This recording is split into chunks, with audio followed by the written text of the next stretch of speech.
All right. Gonna try this again now that I have feted and been fed. Same title, but hey, whatever. I'm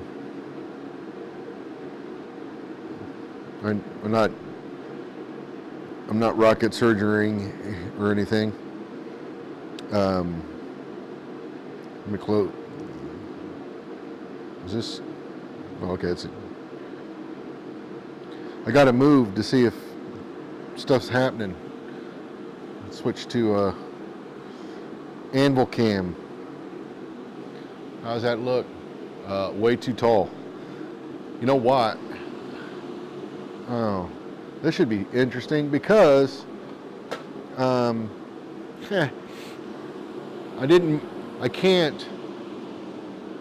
can't really move the camera to the power hammer in such a way that you would actually be able to see anything. And I was intending to use the power hammer for a lot of this, but the anvil shot currently is way too high. I watched a little bit of this inside, and I don't know how to address the problem I was seeing. But one of the problems I saw was there was like this blue stuff on screen, and I couldn't figure out what was causing the blue stuff.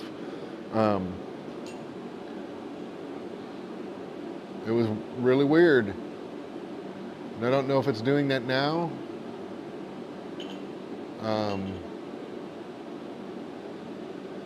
A little bit, it seems like over in here. I don't know if it's lighting or what. It's very strange to me. Anyways, I don't know. I was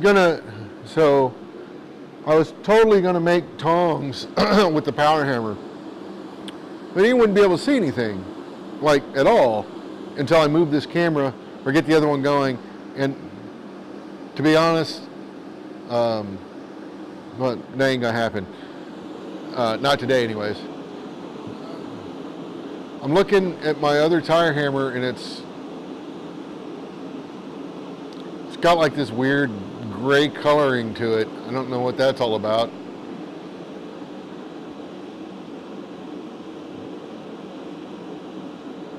Interesting. Doesn't matter. Doesn't matter. I'm going to switch back to the other camera. I'm going to light my cigar, and I'm going to think through my life choices.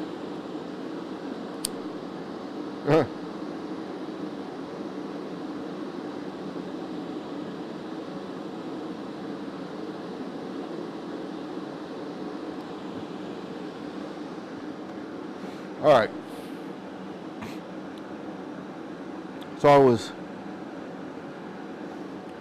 was doing this earlier. I guess I can get back to this. This is going to be a spatula, a forged spatula. The other thing is, I don't know how much life is left in the microphone.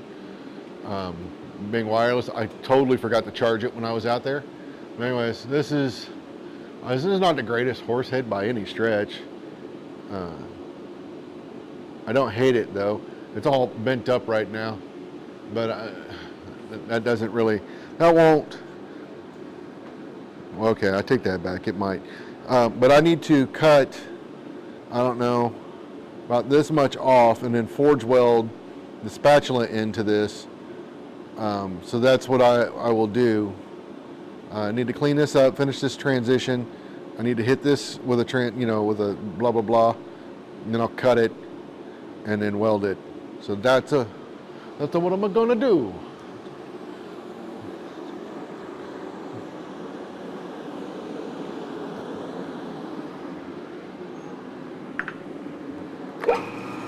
Actually, I'm gonna straighten it first.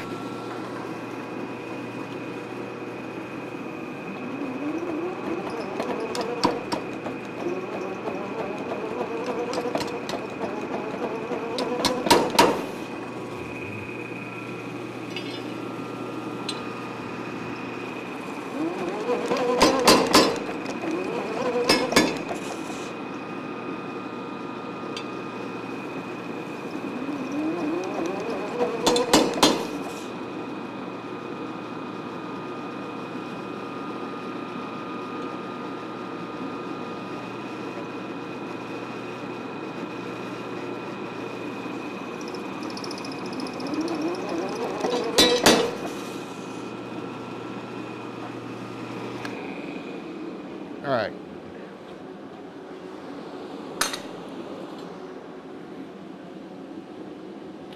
I got a bit of a. All right, better.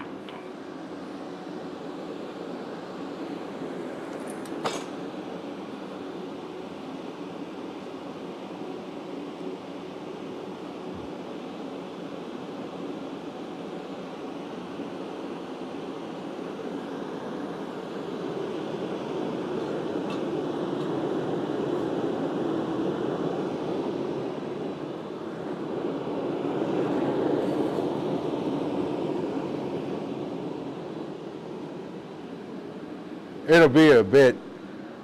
Forge takes a minute to heat up. Hey, Ed. Takes that forge a minute to get hot again. It's been off probably the last hour and a half, hour. I don't know. But like I said, I need to finish the other end. It's a bit longer than I really intended it to be. I should have measured it first. It's a spatula. It'll spatule. But I'm gonna, because it was 3/4 inch, and I don't really know what else to do with that silly horse head I put on it. Figured I've been meaning to put together another forged spatula anyways, and I had this little blank, so I'm just going to forge weld that onto this later, but I need to finish up the transition going out, and then I'm going to cut off, I don't know, leave about 1 inch of material to forge onto here, maybe a little bit more, we'll see. That's the plan. And wait, there's more. I actually thought enough this time to bring in man's best friend, Iron Mountain Flux. If you can't weld it with Iron Mountain Flux, well, guess what? You probably just can't weld it.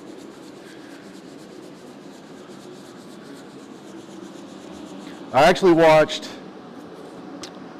a video recently of somebody was forge welding an axe, and they were using this. Now, he was also inserting a tool steel bit, so I don't think that would have impacted that in one bit. But I thought it was cool to see it.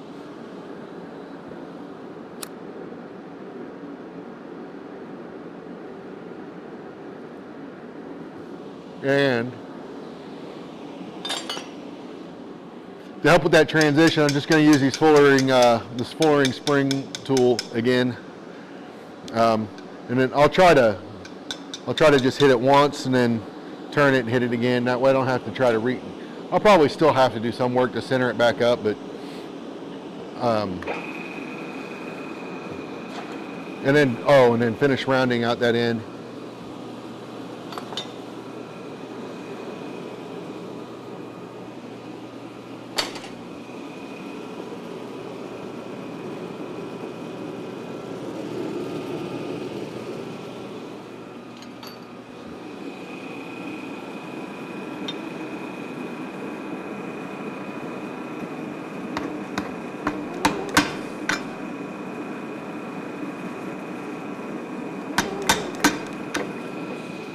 And that's all the more I'm going to do to that. I just wanted a cleaner transition going into that.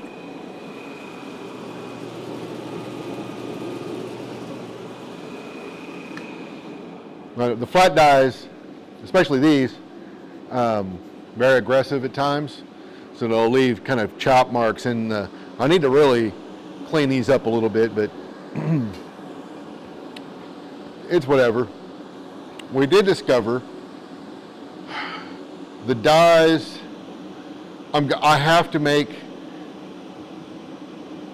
the dies are not interchangeable between the tire hammers. This one is off just a little bit versus that one, where they're not interchangeable. You can oversize typically, but you got to be careful with that too.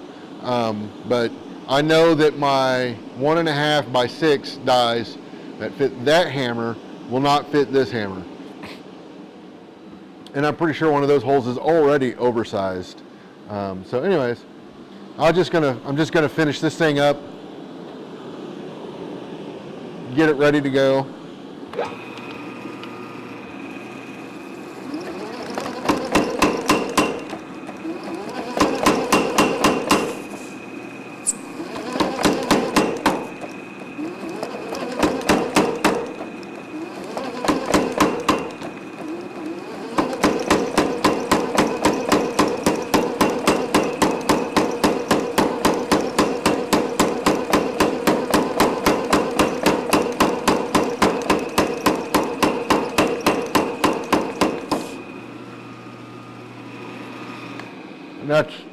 And then the rest I'll do by hand.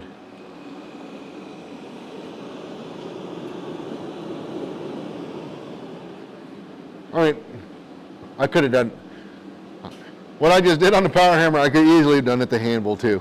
But the nice thing about using the flat dies on especially in the long axis like that, is it kind of brings everything into plane and bars it up for you, and gives you a nice good round. You could use a 10 inning swage in there too to get it nice and round, but as long as it's relatively square, when you take it to octagon, it'll pretty much be round. You don't have to mess with that. Now, if you get like me and you're a Yahoo and you get to just going crazy, yeah, sometimes that sometimes that is not round, and it's kind of like an oval thing that you forged. But hey, that's what the spring 10 inch dies are for, right? When you're a Yahoo. So now I need to cut about, I don't know, inch and a half of that off, and I'm just gonna use a hot cut for that. I don't know what, okay, yeah. So I can switch to Anvil Cam, and you can actually see what's going on, which is handy. So we will chop a chunk of that off.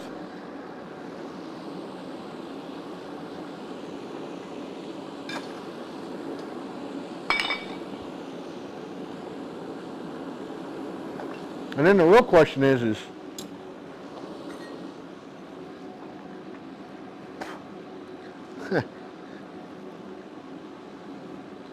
I mean, forge weld it,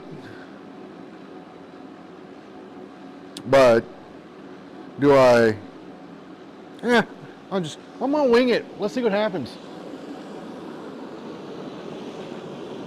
So the biggest problem is it's really thin.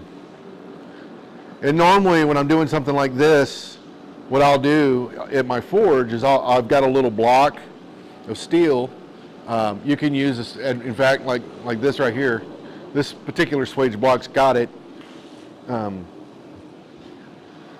You can take a swage block like this. It's got a flat.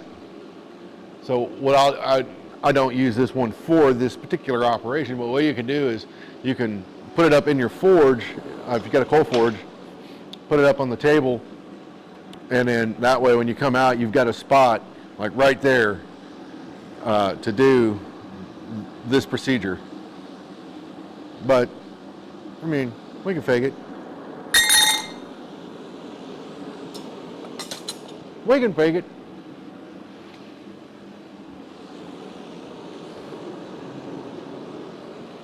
So I think that looks good. What do you think?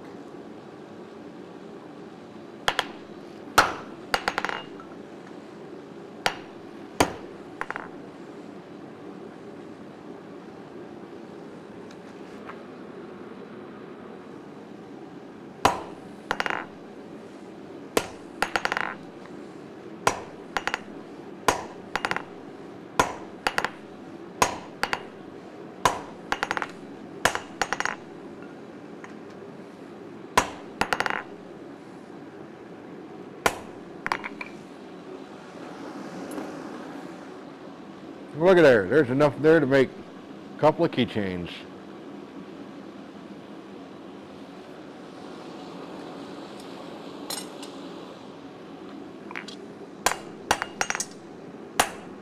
Okay, I'm gonna hit that with a grinder because that was not a great cut.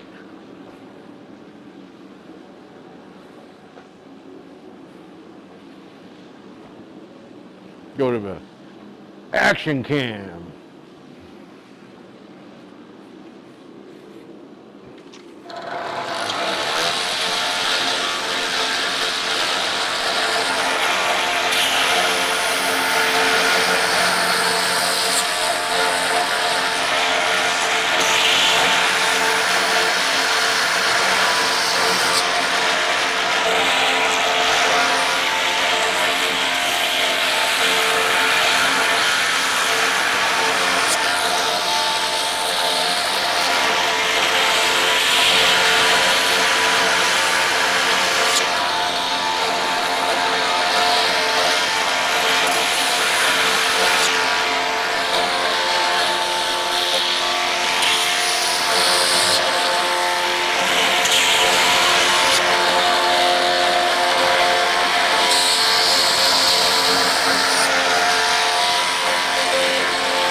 All right, I was just trying to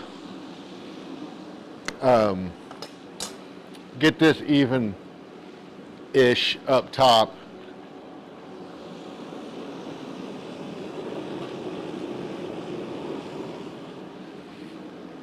And I think what I'm going to do is forge a point on the end of it for a little style.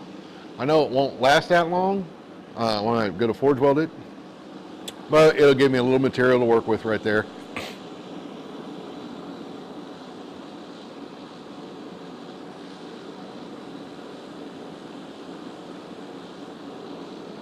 I also need to figure out how I'm going to hold that thing.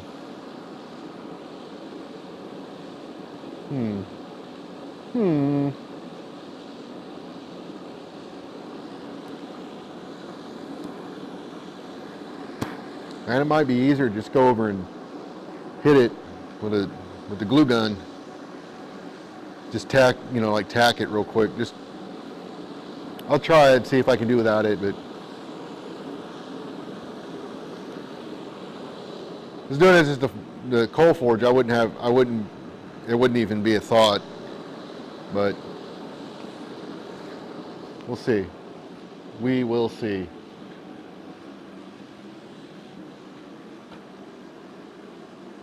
Yeah, actually, hey Mark.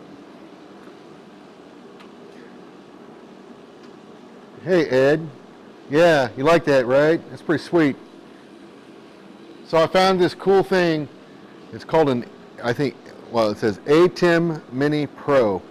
And it's a little doodad. And it's like $300. It wasn't cheap, but it allows me to hook up a couple of different cameras. I can run 4 cameras off of it and switch between them. I've only got 2 set up right now. I had another one ready. I have my other one, so I have 3 cameras total. I was going to run one on the power hammer, but I don't have a cable long enough to reach. I don't want it coming through my forging area, so I got to order another cable. Only like $20, but I got to order another cable so I can stretch it around, so I'm not walking around, over it and on it all the time. But yeah, it's pretty sweet, and it allows me to jump between cameras. It does all the streaming stuff for me. So I just use a service called Restream, and then from there I can stream it to YouTube, Twitch. Not that I don't use Twitch right now, but I could YouTube, Twitch, Facebook, and Instagram, and a couple of others I don't even know anything about. But I can just send this stream to that one, and then it pushes it out to all the others, which is pretty cool. All right. Hey, look at this. Get this thing out of here. Safety first. Safety first.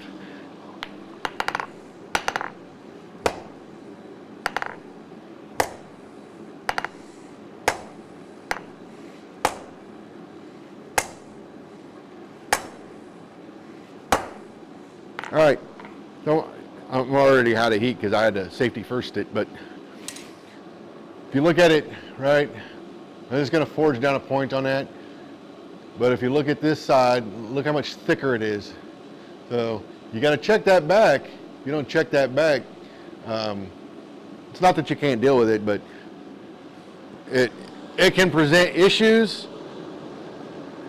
especially when you're shooting for a certain size.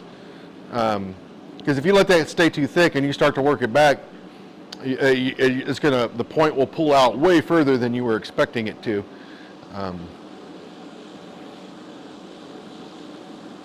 Amongst other things, but you gotta check that back every once in a while. Gets nice and thick. Yeah, Ed, this thing's, I love it. It's cool. I know a couple of guys that I would like to use this with.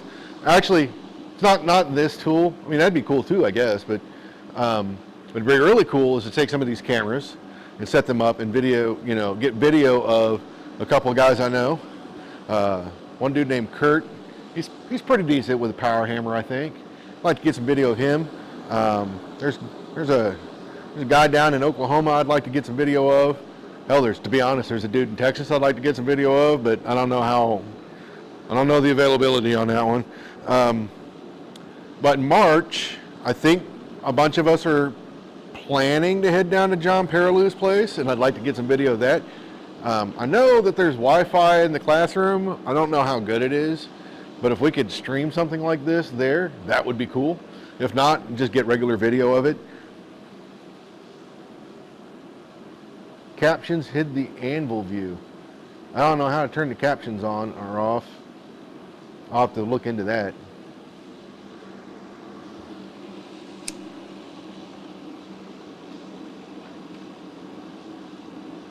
I think the only thing I could do on the caption thing, so I'm not seeing captions. Am I don't know. Am I not watching correctly? Huh. I don't see captions. So I'm thinking that maybe that's a setting on your side? I don't know. But what I could do is lower, I've been thinking about it anyways, lowering this camera.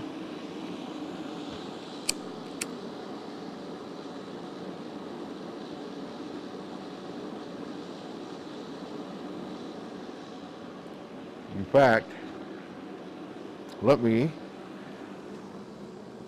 just do that. And I don't think it needs to go down a lot.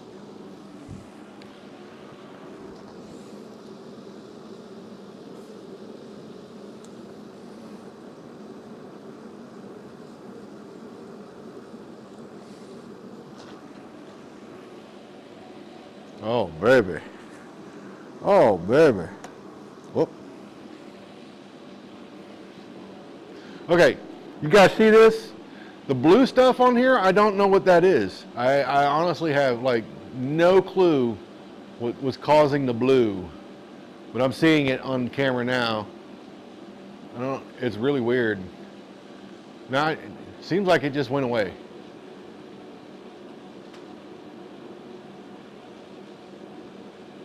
I don't know.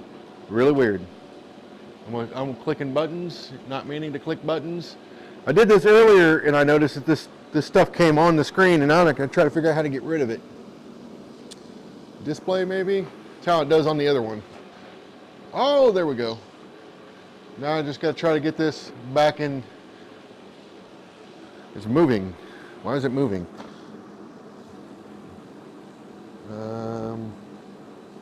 Try tightening this up. Is it better? Oh, okay. There we go. All right, anyways.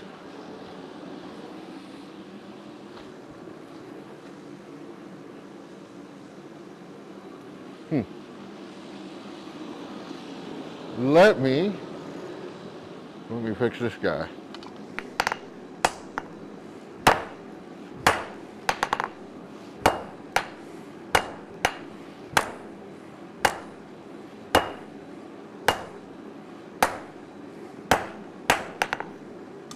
Some weird scale. All right. Look at me using the horn. Look at me using the horn.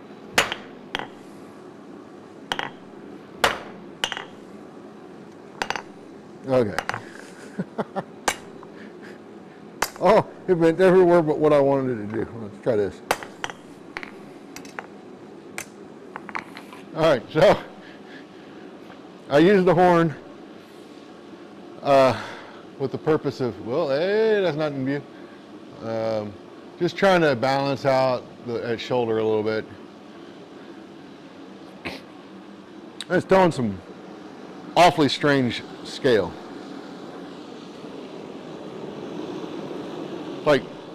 Like super shiny scale. Not used to that.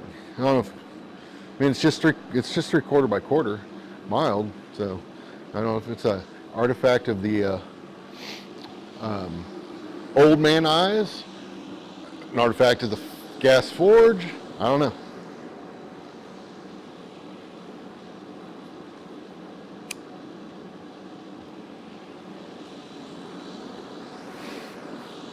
But I want to take that a little smaller, I think. Yeah. A little bit. Not much though. Because I want it nice and fat, because I'm gonna I want it nice and fat because when I forge weld it, I want it to blend it in, you know, or at least that's what I'm going to try to do. I'm also going to try to forge weld it in the center of that thing. We'll see how that goes.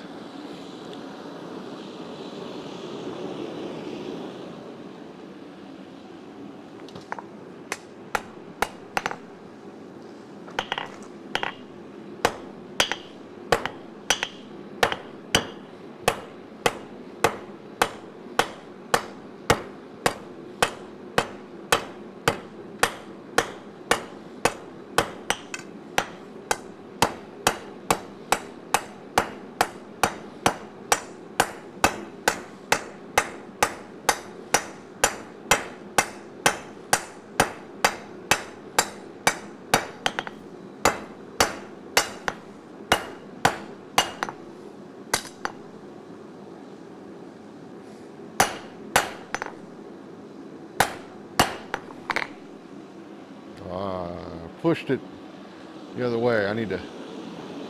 I suspect fixing that now will be a lot easier than trying to do it later. I don't know how I would fix it later. So I want to just get the shoulders in the right orientation. Yeah. Yeah, I know I get captions in the house because I've turned them on, but like this device doesn't do closed captioning. That could be cool though. That's amazing though, if you think about it. It's the I mean, in the old days, I'm pretty sure that was transcribed. Somebody typed, I'm pretty sure I worked with somebody that did that, where one of their jobs was they would watch a show and then they would type in all the closed captioning stuff, and then they would time code that along with the program and then feed it back through. Now that's automatically generated through, you know, an algorithm and compute power doing all that on the fly. Just like you can use your phone in a lot of ways, at least a Google phone. I'm assuming that Apple's got a similar feature where you can use Google Translate or something like that, and it can translate on the fly. It's like we've got our own version of the Star Trek decoder thingy.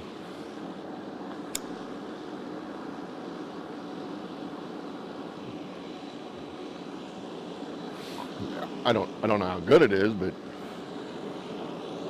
the text one was pretty good. When we were in Germany, we would we'd hold it up and get like signs and stuff that we couldn't read, and it would translate those for us. That was really cool.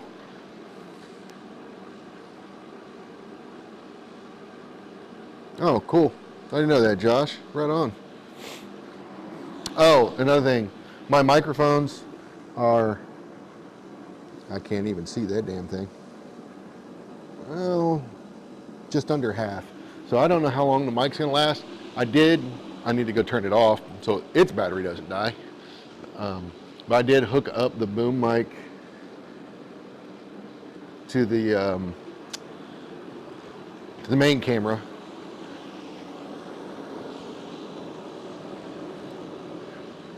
So that way, when this dies, I can switch to that.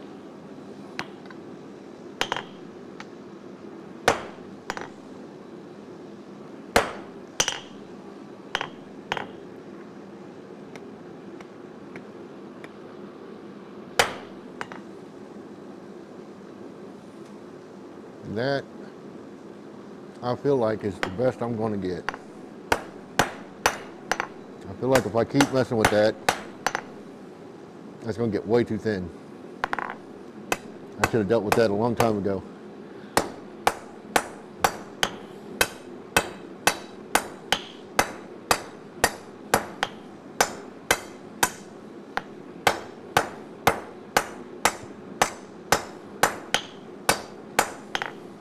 Okay.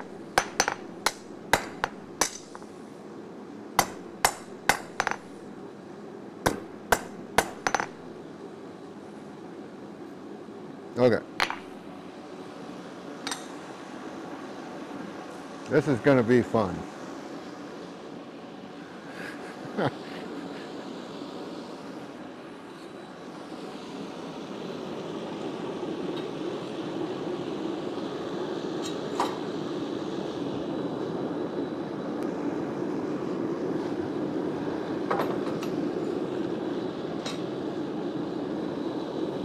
If that was any better.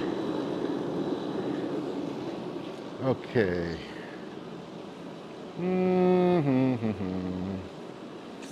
Let me think. It's a good tool for this. Oh, wait a minute. I made a tool. I forgot. My hook.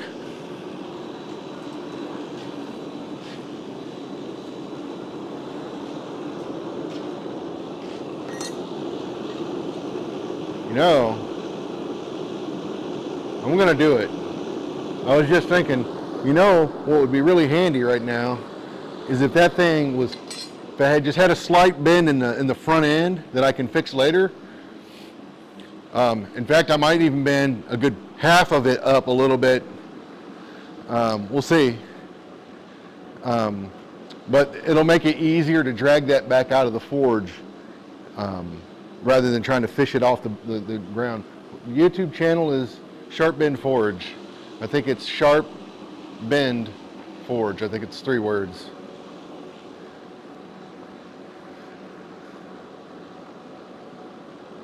Nope, it's Sharp Bend Forge. I don't even know. I can come up and show you.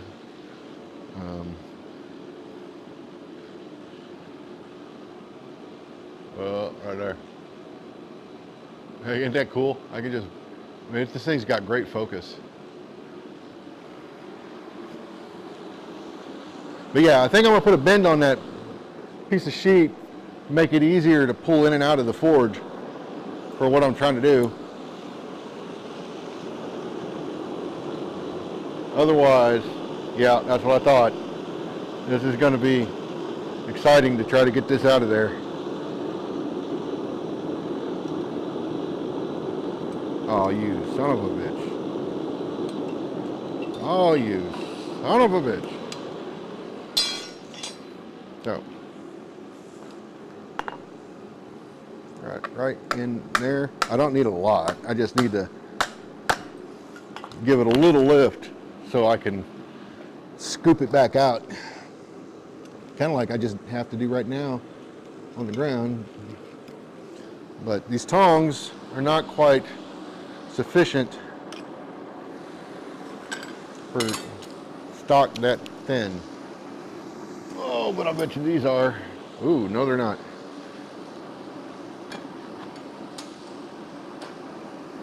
I bet you these are.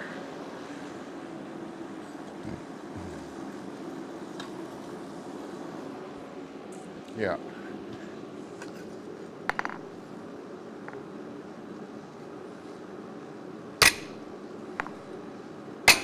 There we go. That way, now I can easily get a hold of it, and then that will allow me to come over and, I don't know about the drop tong thing. Let's see how that works. Yeah, that'll work.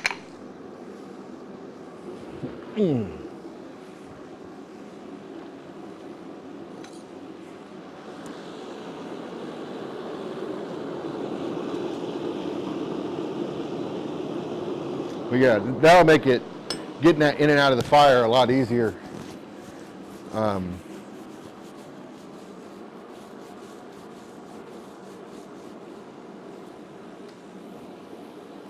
Yeah, I'd be curious to see how it looks on YouTube anyways. I haven't looked at that yet. But this will allow me to, putting a bend in that piece, the only reason I did that is that it's going to allow me to pull the piece in and out of the fire a little easier without a lot of fuss. And I might try to weld this at the power hammer simply because of its proximity to the forge.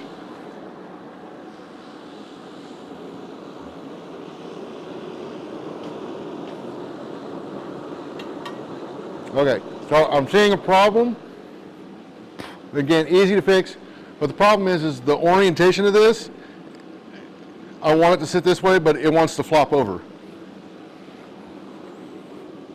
So I'm going to twist it right now. So that is not an issue. Maybe I kind of waited. Oh, I went too far.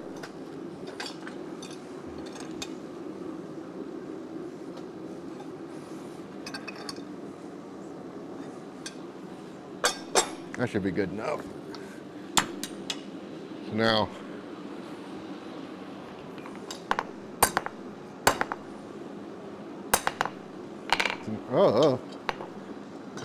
it's getting stuck on my glove. All right.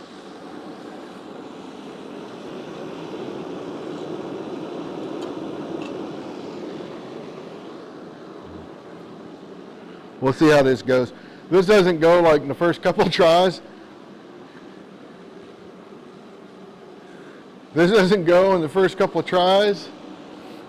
I am not above going over and zapping that sucker with my welding machine just to hold it in place.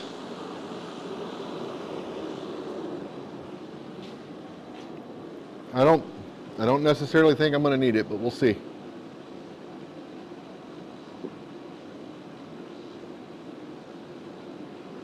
And I apologize if you can hear me gulping down that tea. But it's so good.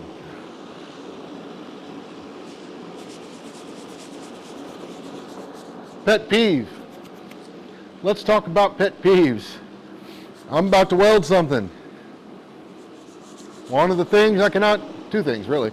If you're welding, be it with a welding machine or at the anvil and there are people about, let them know you're going to do that. Because when you come out and you hit that piece and you've got flux on there, it's going to send stuff flying in all the directions. Let people know. Same with the welder, right? I mean, you could flash people. I'm not going to go into the whole curtain thing, Ed, but if people know where you're at and they know that you're about to start welding, they know not to look that direction. And if they do look in that direction, they're dumbasses. So I'm not, curtains would be nice to have, but if somebody tells you they're welding, don't go looking over there. But as far as forge welding goes, I see this a lot, and it drives me nuts. Don't flux over your table, over your fuel. You're just going to be putting this crap right into your pot, man. There's no reason to do that. If you're not going to put it under a little tray to catch, I know some guys that do that, to catch and then put it back in, the container, If you're not going to do it, just do it over the ground. You do it on your in your table. It's getting all over, especially this stuff, because it's got, you know, iron shavings in it. You don't want that crap in your fuel.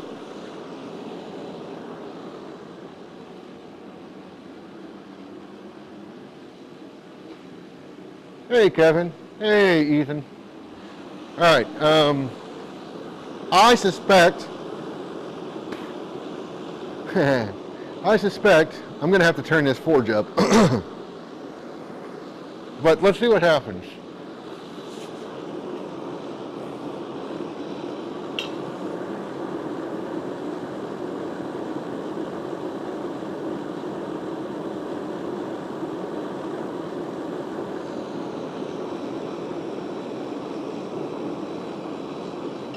Okay, let's see if I can get together a piece out without knocking the other one over.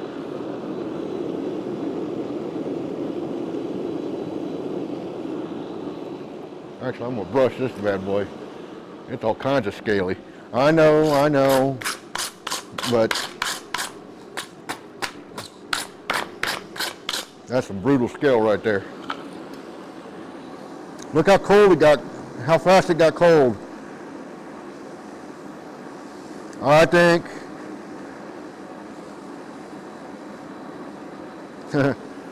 it will behoove me to do this at the tire hammer. You know, this guy's got to get out of the way. We will see. But I think the tire hammer is the way to go on this one, just because it's so close.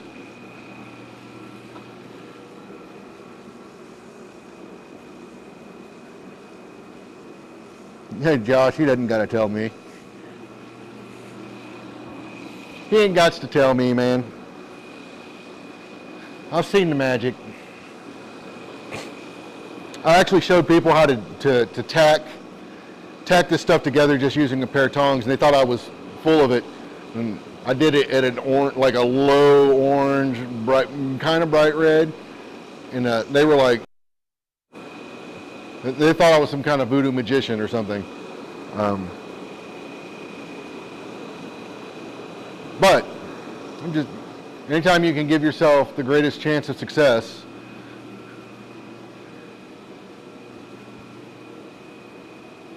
yeah, I bet it is better viewing on the. Another cool one is to do it in the vise too. When you like use the vise as kind of like a press, and it's barely red anymore. And people are like, what? Yeah, I know. It's awesome. All right.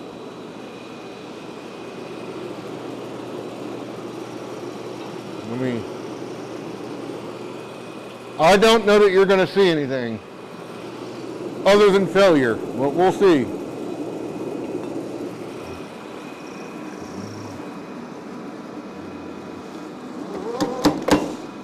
Yep.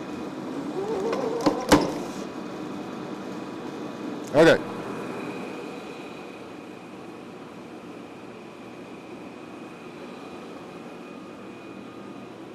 Okay. Holding too many things at once. Let me put this back over here.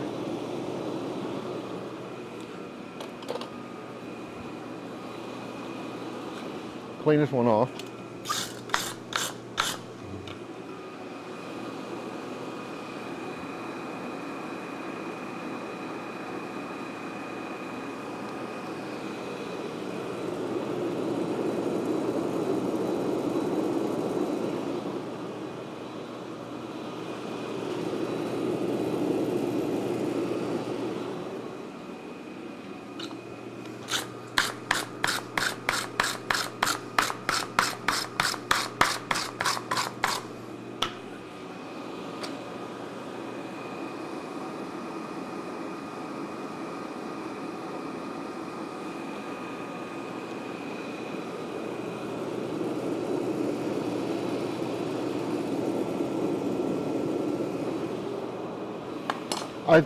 The power hammer might just be too much.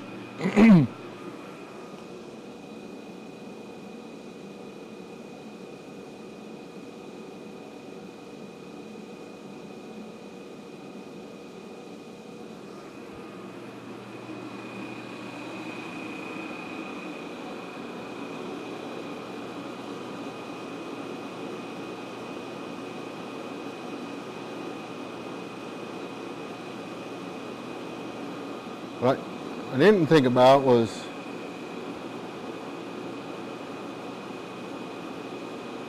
I wonder, yeah, I don't think that it would work.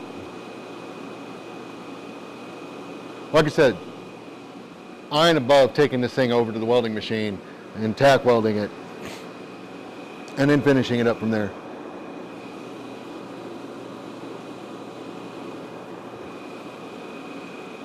If this was inch by quarter, I think it would give me what I wanted versus 3/4 by quarter. I could probably still do it, but not now.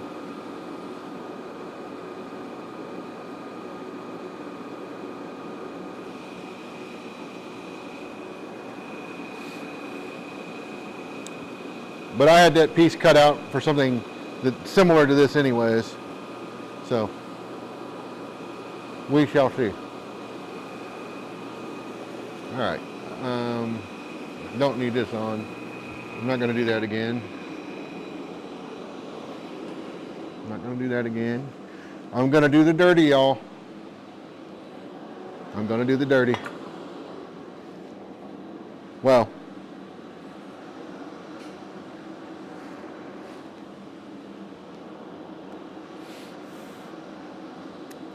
as soon as I find it, I'm going to do the dirty. I'm doing it. I'm doing it. Maybe. Like I said, I don't know. I had it out earlier. Looking for my little hammer. I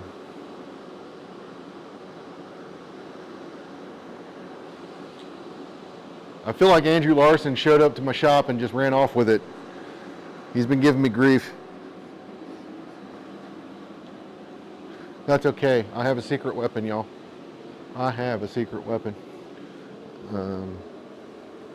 I do indeed. Get my little buddy out.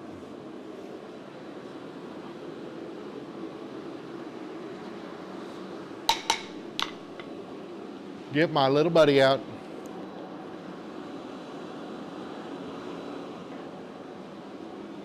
So that's gonna have to ride up there.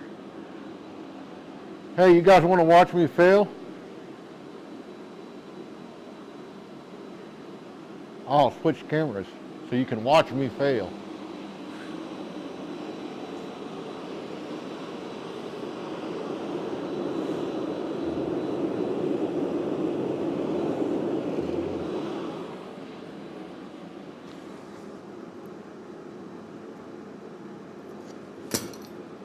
Oh, I felt it jump. Nope, ain't gonna work.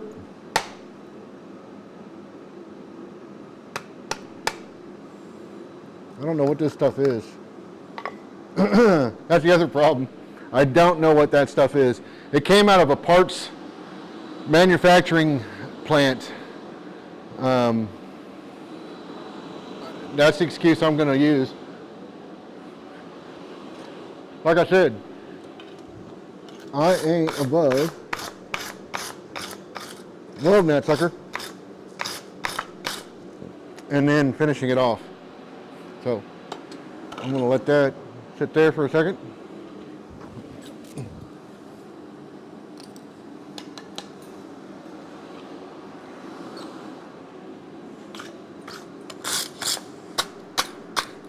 And that is some crusty stuff.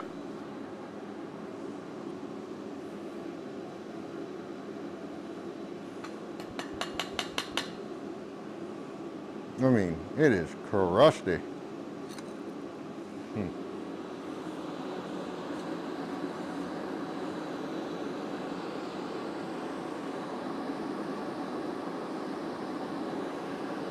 See if I can at least use some of that flux to clean it up before I zap it. Hey man, ain't no shame in my game. I would rather see me try the press to stick it. I could use the vise. I can't use the press right now. It's kind of buried behind a bunch of junk. I'm gonna My goal, because the next week and a half looks like we're going to have fairly decent weather, my goal is to clean that section up and move it out. And I'm going to try and talk Paul into coming out and let's wire up the big hammer. It's ready. So we'll see. But yeah, I don't want to sit here all night messing with this thing that I really didn't want to make in the first place.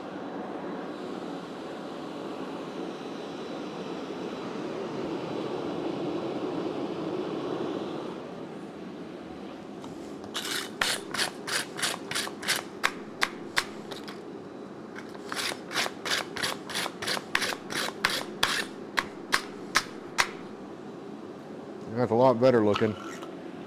Not nearly as crusty as it was.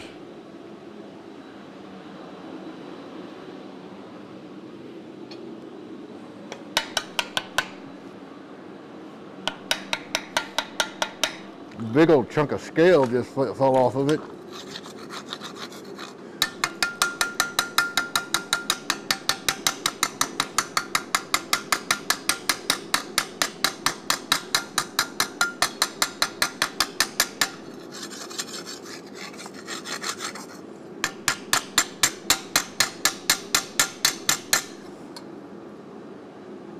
Man,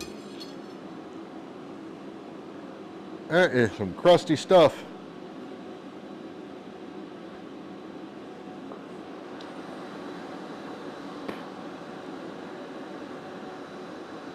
It's clean enough where I want to weld it, but whew,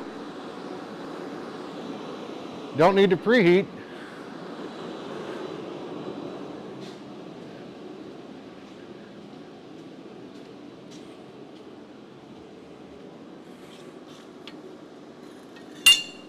I'll be right back. I'm just gonna tack it, and then I'm gonna weld it from there. Is it plugged in? It is not. Of course it is not. Why would it be plugged in? I got gas at least. Let me find the damn. Oh, Rob, Mr. I'm always prepared. Always prepared. Now I gotta find a damn power cord, which that ain't it. Oh, some bitch is way over there. Some bitch is way over there.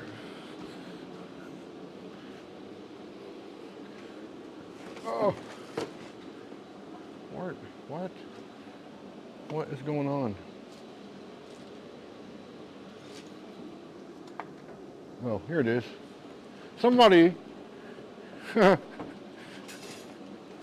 was probably me. Somebody put the damn power cord back where it goes. Make any damn sense to y'all? Make no damn sense to me. It's craziness. Oh.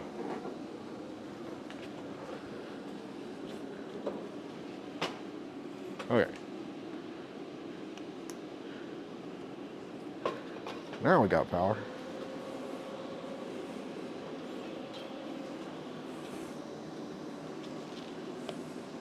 Get my tongs off the damn thing.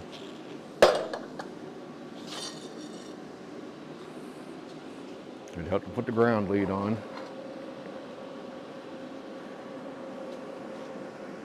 I guess.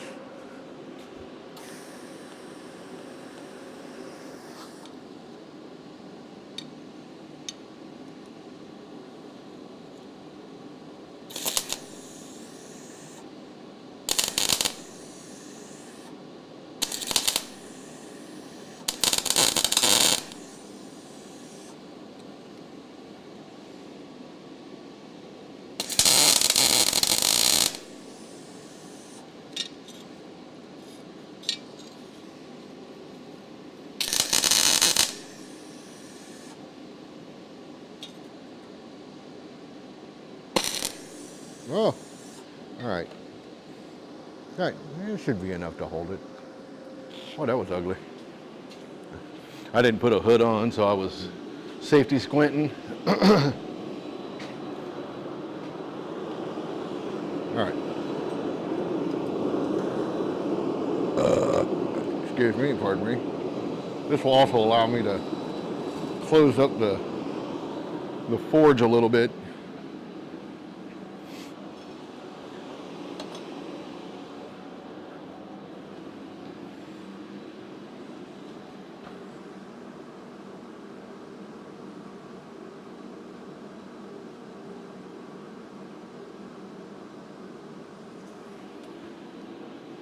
I technically don't have any lights close, and it seems like I've heard of this before, and there's some settings on the camera that you can alter to deal with that. I don't know, is it coming back? Yeah, I see it right there. Now, what it could be is the color of the lights. But I don't think that's it.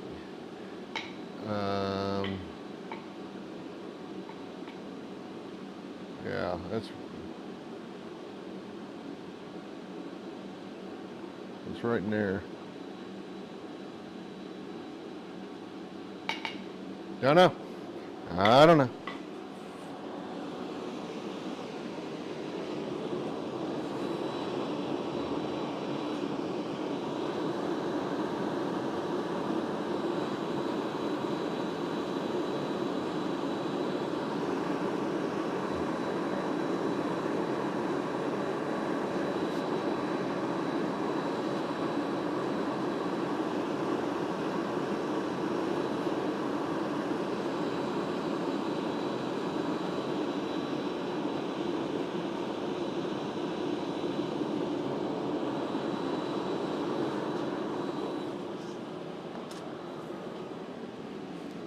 One of those squirts was a little heavy.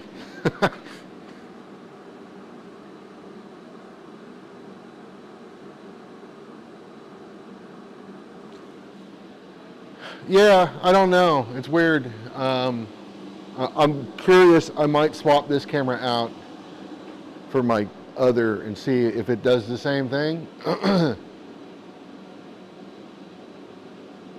Really weird. I mean, for me to look at it where it's at right now, I can see a little bit of pixelation, but it's not bad. I can try turning the light down too. Yeah, see, that made no difference, really. This is really weird. Turn it off. It's almost like it's almost like it needs more light. See, if it was digital interference, I would expect the whole image, not just like certain spots. It's really weird. So I'm wondering if it's just not a shit cable, which could very well be, but I don't know. Just gonna try and roll with it best I can. I can try to move the camera back again. I don't know if it was doing it earlier when it was back off the anvil. Whoa. A ways, or a little bit more than what the shit. There we go. But see, now I got out of focus on accident. Let me try to fix that.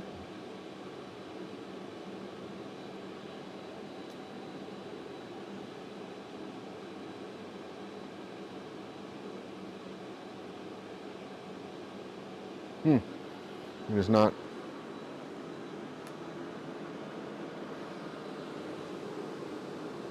There we go.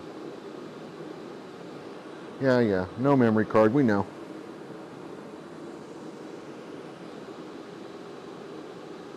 I don't know if that, from my view, it seems to have gone away, but the angle, the image of that's kind of doo-doo. Let me see if I can move this back.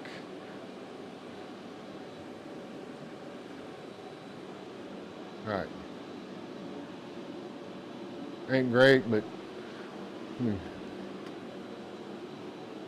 it's also not level. Whatever.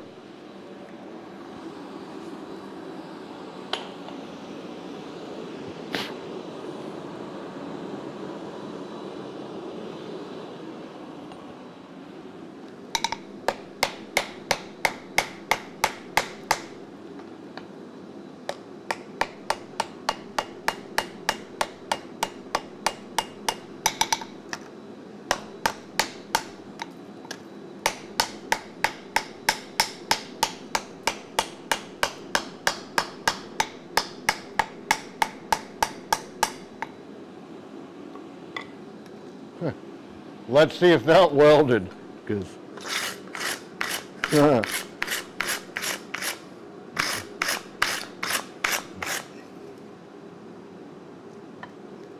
mean, it looks like it did, because it, see, I don't know if you can see that.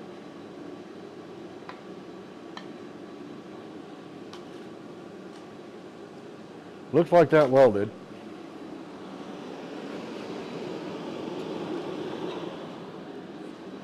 Yeah, I got, you're seeing blue? See, I'm looking on, like on my phone, I don't see it. Really weird.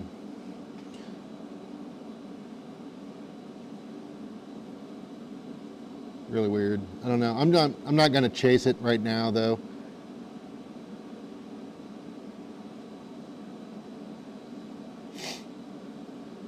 I'll do some research on it tonight and see.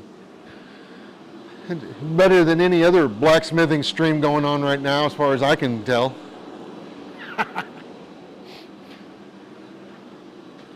then I mean, I love the fact that I can do that, bounce between those cameras like that.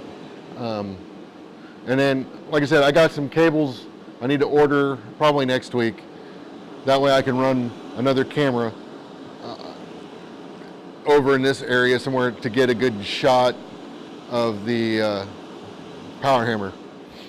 And then at some point, I think I can set up my GoPro, and I'd like to use the GoPro as an overhead and put it right over the anvil and down. I think would be a cool shot, unless it's just staring at the back of my head the whole time.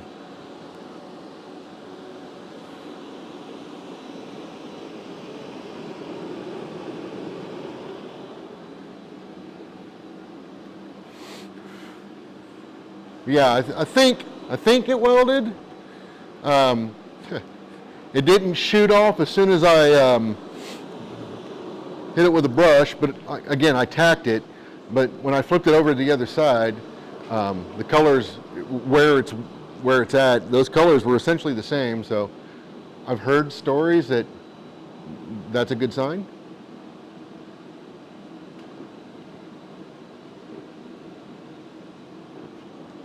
So, as long as it, man, as long as it spatulas, I'll be all right.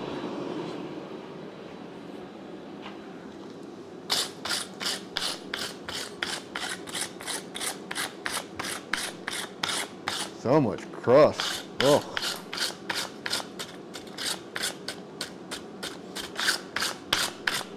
Yeah, I'm gonna say that's welded.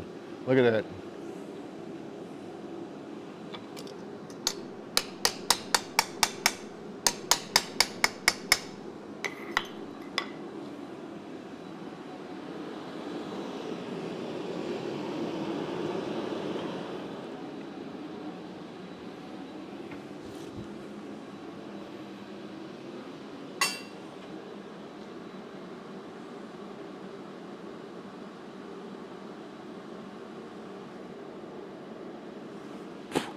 All right, what son of a bitch is blacksmithing with Hawaiian music in the background trying to best me?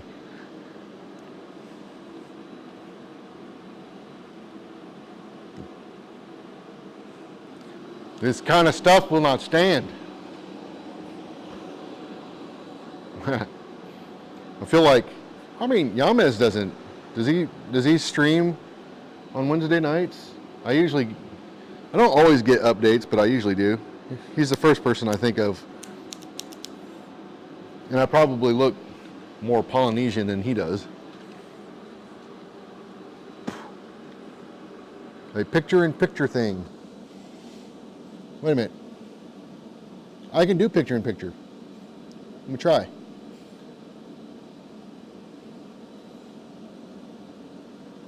Check that out.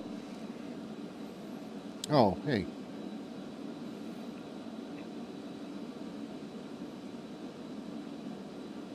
There we go. Check it out.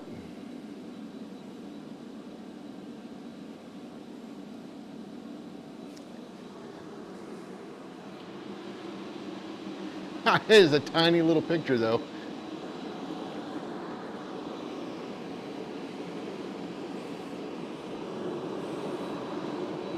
All right. Oh, I'll put the hammer away. I'll use this one.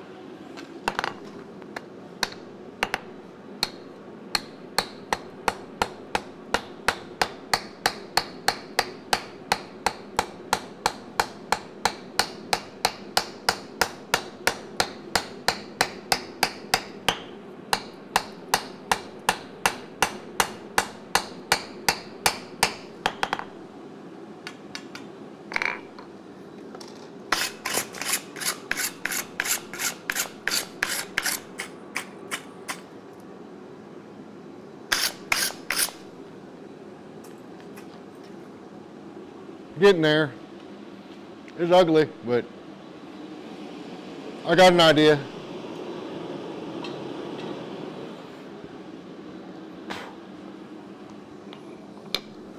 Oh, that picture-in-picture is almost useless, at least on the TV I'm watching on.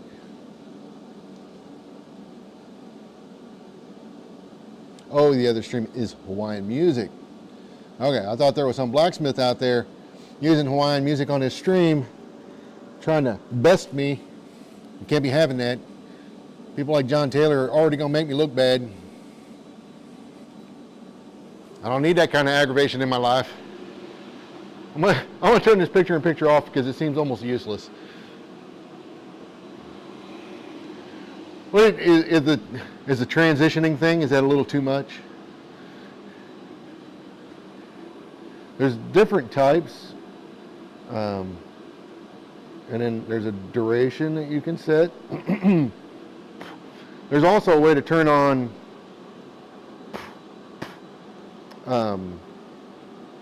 some kind of image. Let me try that. See, I just want. Oh, hey, look, that does nada. And what's this button do? Oh, I didn't know I could do that. I don't know if that's affecting anything you guys see, but I can zoom in on cameras. I didn't know I could do that. That's pretty cool. Anyways,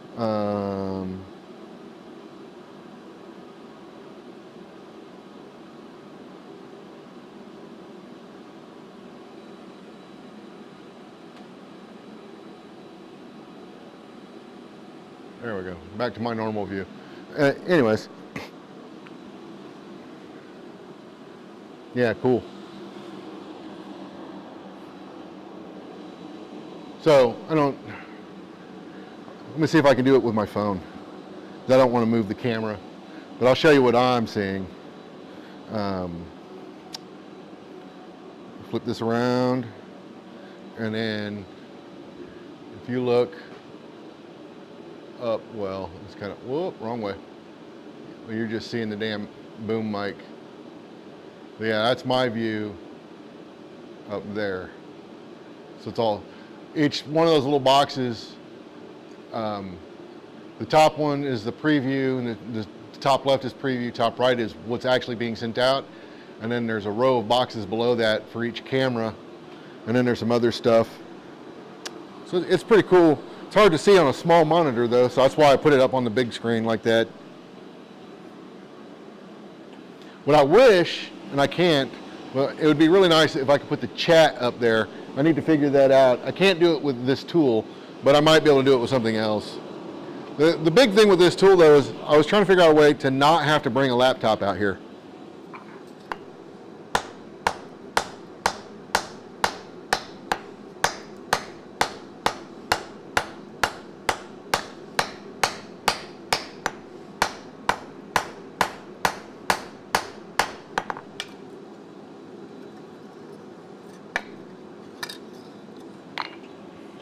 Oh yeah, definitely welded.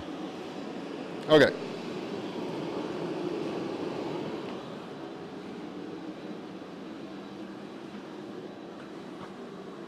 It's a,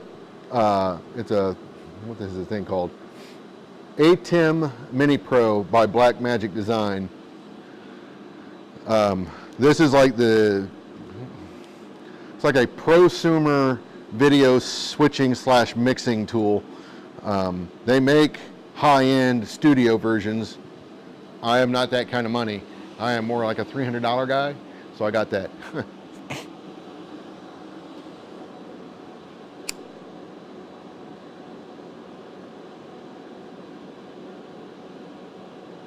And they have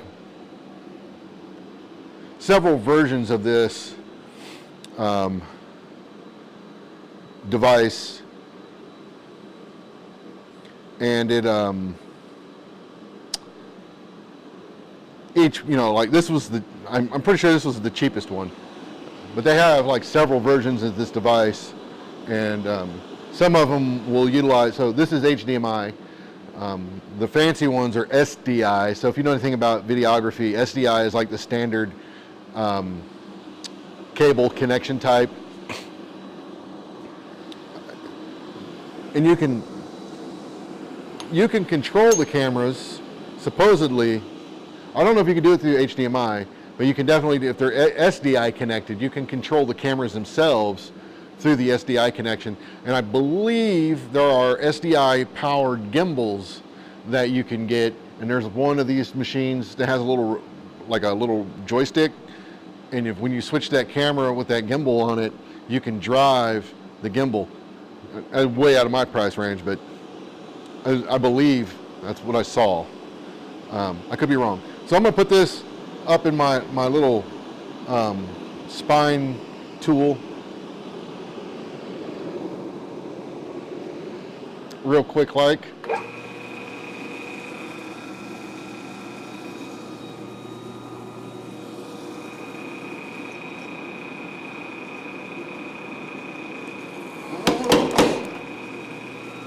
Oh baby.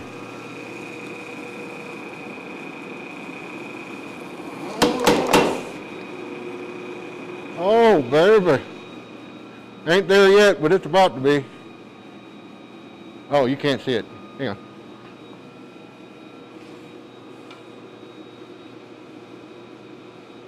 It's getting there.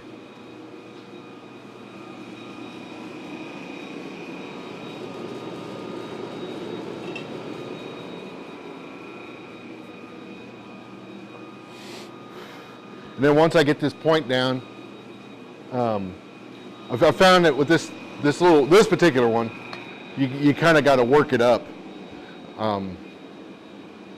But once I get the point of that in there, it's straight cheating, by the way. But once I get that point in there, what then I'll do, I need to find that cross peen, because that cross peen it's small enough to do what I want to do. But what I want to do is the flashing that it creates, I'll blend that in to the rest of the piece. That way it's a nice transition there. What did I do with that hammer? This is crazy. I mean, I used it earlier right here.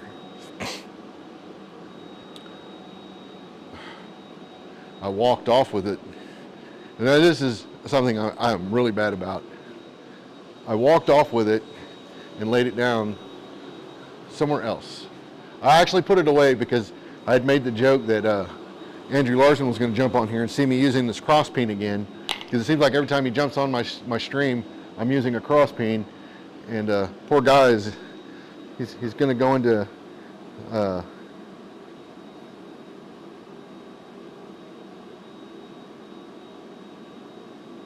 Yeah. Yeah, Bill. I agree. Tell you what, I'm going to file a grievance with management.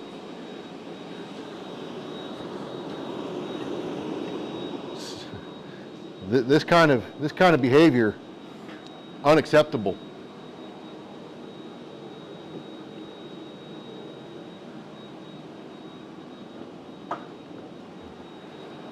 I should not be drinking tea this late at night. I know this. I know this enough about me. 1 in the morning, I'll be laying in bed going, why can't I go to sleep? And then I'll be up at 4. Peeing, probably.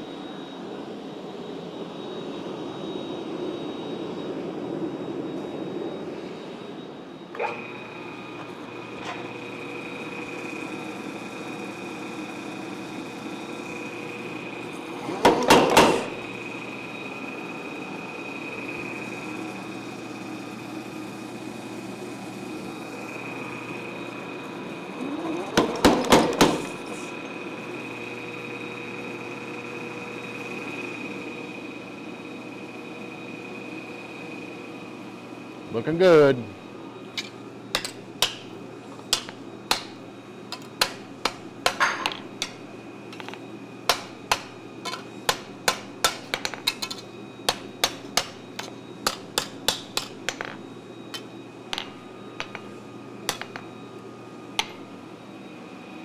I mean, it's a forge spatula. It'll spatule, right? I think that's all I'm going to use the power hammer for, though, for right now, anyways. The that tool, it's not straight, so I have to like really kind of fiddle with it to get the piece in there somewhat straight, and then that thing is looking decent enough that I don't want to run the risk of ruining that transition too much. I've got another one of those that is straight, but I suspect it's in this area back here somewhere of complete chaos, and I need to dig it out and find it. But hey, look, there's a hammer I punched down here on the ground.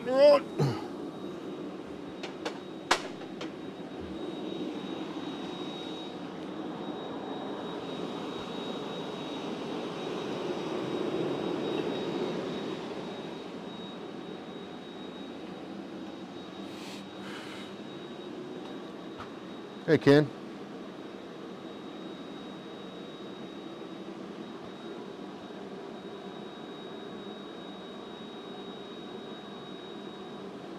Yeah, you know, Josh, the SDI thing, I bought a camcorder, and it's a decent camcorder. Man, I struggled with the pricing though. I was so tempted to buy one with SDI, but the reason I didn't is that camera would have been, I think it was $2,000 with no lens. And Rob ain't trying to spend $2,000 on a camera with no fucking lens. No. Now, if I become like Alex Steele or something, that'd make sense, but let's be honest. This old fat guy ain't gonna be the next Alex Steele.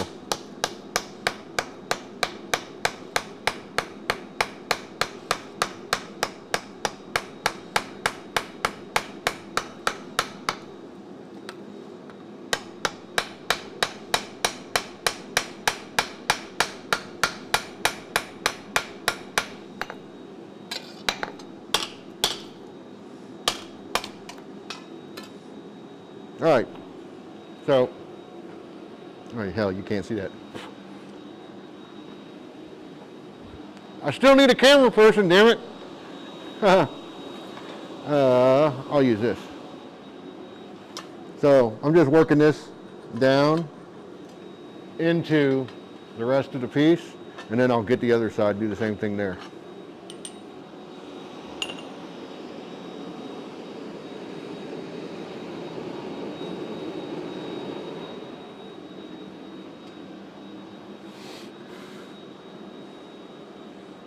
Yeah, wow. On that price, it clearly wasn't the work. Yeah, the price tag. I mean, but those are like prosumer level cameras. I mean, they're right on the verge of being studio quality. They make studio quality, that company, Blackmagic Design. It was the camera I was looking at. They make studio, but then you're talking, I mean, like the low end started at 5,000. There was an auction recently, an industrial auction I saw, and they were selling lots of high-end, well, for me it would have been high-end, videography equipment, like a studio, and somewhere in California had shut down. But people, I mean, it's in California, so those people out there, they were buying it up, and they knew what they were buying, so it wasn't one of those auctions where, you know, things were going cheap. It was, I mean, to be fair, I looked up one of the cameras and it was $30,000 and it went for $6,000 in the auction. Went way out of my price range, but if you're into that stuff, that was a hell of a deal for that nice of a camera.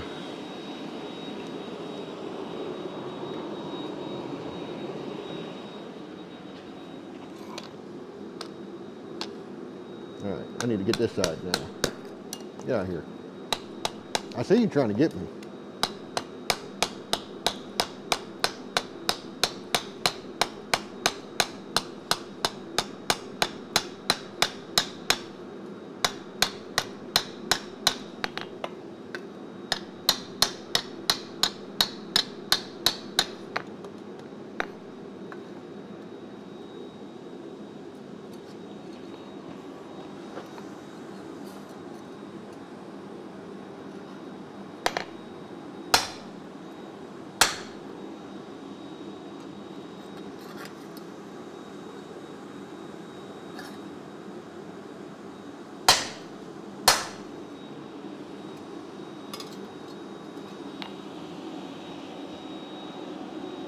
Little, it's not delaminated, it's just a little high on the back end, which is probably fine, but I hate working on thin stuff like that, and that big like sheet goods and stuff, because they throw these giant honking chunks of scale. I'm not a fan. I remember we did a skillet class with Roy Adams, and I felt like I spent the entire day dodging scale. And I think at some point I ended up switching to wearing a glove on my hammering hand because of that. And I typically do not wear two gloves unless I'm working at a power hammer. But like hammering, I don't wear typically a glove on my hammer hand. What is that? A piece of scrap steel or something.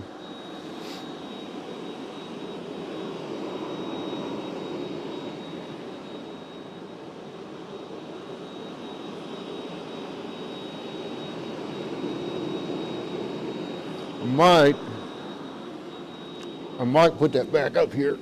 Oh, hey, that's a little warm. I'm going to put that back in there.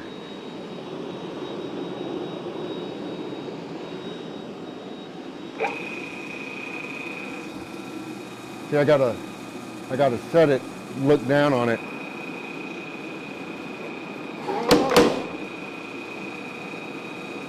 Yeah.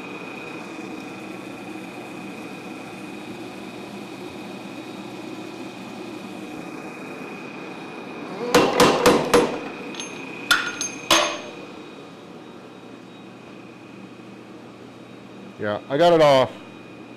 That's okay. I can fix it. I think. Look, see all that scale jumping? Get out of here.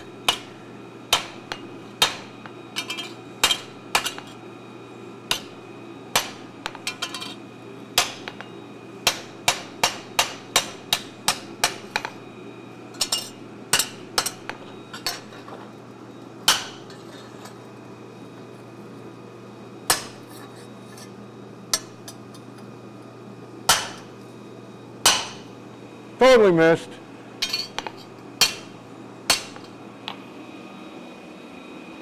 Yeah, it kicked off that way a little bit. Not a big deal. Ain't gonna be much spatula left with all this scale. Holy smokes.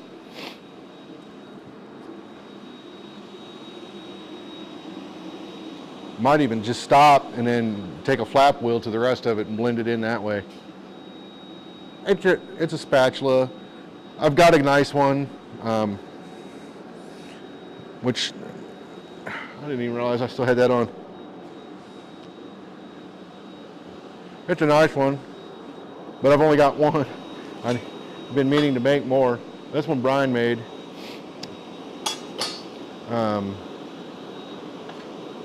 I made this turd, but hey, it came out okay. It's a poker in a similar style, which is what I was going for.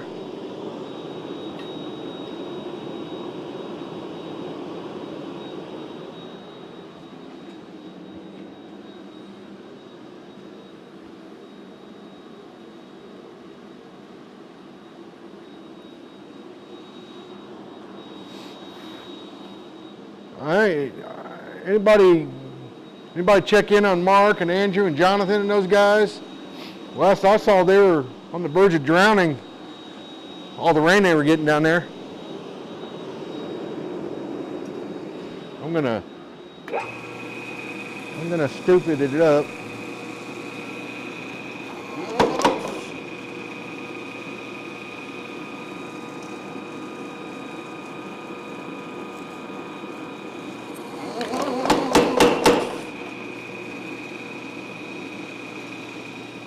That crisped that up quite a bit. Oh, you can't see it. Derp, derp. That crisped that up. Man, words are hard. I got a little chop there. Not a big deal. But things you can do with flat dies.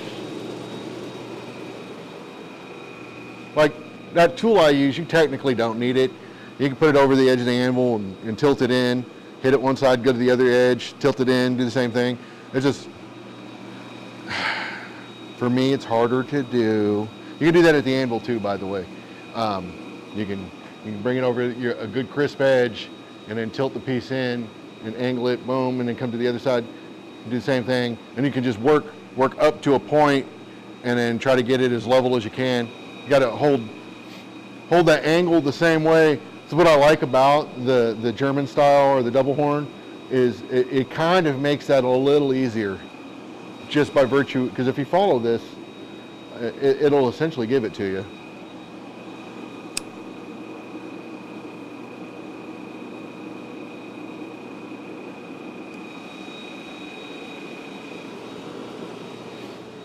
But you can do it on a straight edge too. I suck at that. Something I should work on.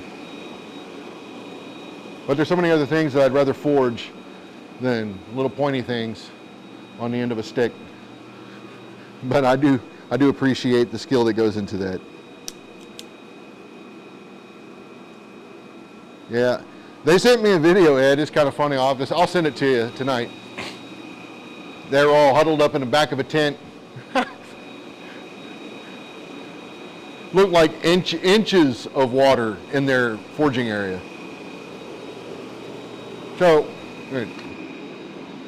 a couple of years ago, I went to the Abana Iron to Art Festival with Zach Rapatoni, and we spent the whole time there. This is actually where I met Kurt Fehrenbach. It's kind of funny, I had to drive 7 hours away to meet Kurt, who at the time lived 30 minutes away from me. So we went. They're down in, I think in LaGrange, I think is where they're at, which is, I think, just north, let me think about it, northeast of Houston. But they're in LaGrange, I think. But so Zach and I went down over to Johnstown, Pennsylvania. And the first couple of days was pretty nice. And one of the days, it just started raining. And it just rained and rained and rained and rained a little bit more. And then that morning, I think it was Sunday morning,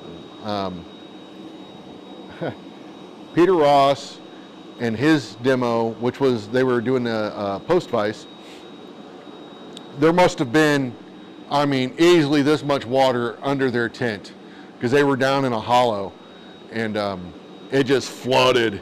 And I remember walking, it was very early in the morning, I walked in and I saw Peter standing in the middle of all of this, just kind of looking dumbfounded. And I don't know Peter Ross, and I did not know that,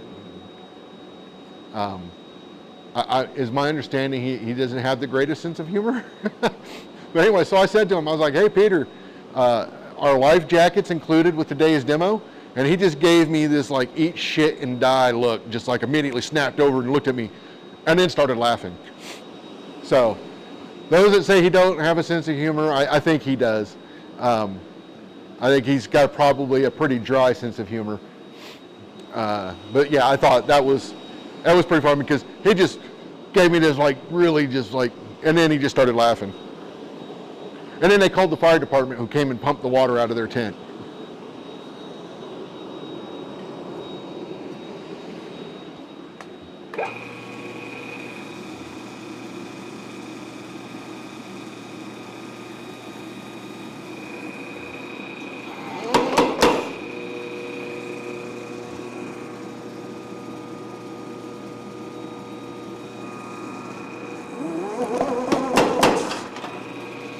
Oh, baby. Oh, baby.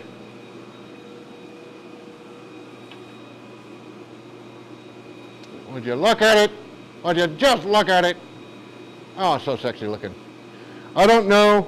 I could probably work this down some more. I feel like I want to leave it alone. This thing is getting very, very thin. Not where that transition is, and that looks, I mean, that's so solid I can see it on the backside now. I think that's welded. I think I'm going to leave it alone. I can straighten this cold. What I can't do cold, well, is clean up that, well, I can't clean up that mess right now anyways because the wire wheel is not on the grinder. So I'll get it a little hot and brush it off and then let it cool down. For stuff like that, I take a 4.5 inch angle grinder with a wire or a cup wheel. Man, it will just mow through that. You gotta be careful with that thing though, especially in stuff like that. It can grab it and chuck that thing at you or something, or yeah, so you gotta be careful. I would recommend putting it in a vise, but I know most of you guys will not. But if you can put it in a vise and then just sweep it back, don't go side to side, because when it catches those sides is when it wants to yoink it out of the thing. But if you just sweep it, it cleans that kind of crap off really well, especially when it's hot, and it leaves a really nice finish.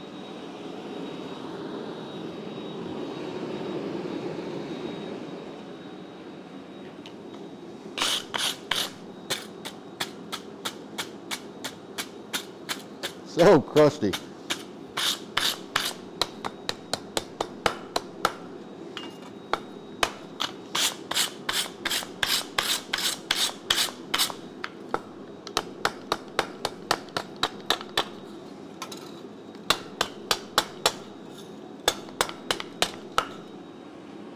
There. That'll, hey man, let's be real. That's gonna spatule. It will spatule. It's not my greatest work by any stretch, but damn it, once I clean it up, it will spatule. And it'll spatule cold just fine, which is really all it needs to do. So I'm gonna put this over on the other table, because that's where it will live, but it's not done. I will test it. Look at it, it's spatuling, y'all.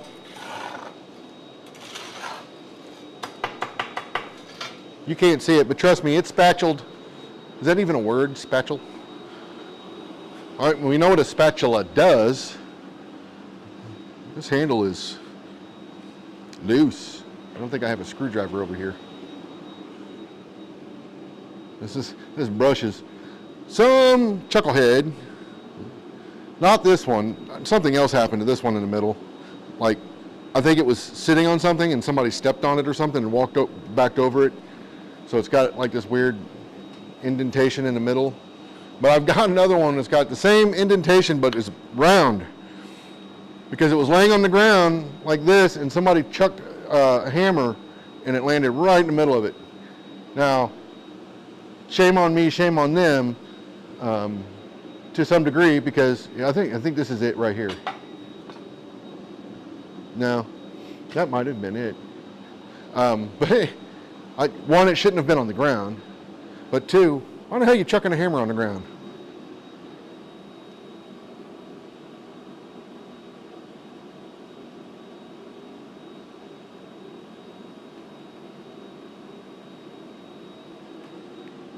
Yeah, Ed, it's weird. I can see you, man. Screw those other guys. They don't count.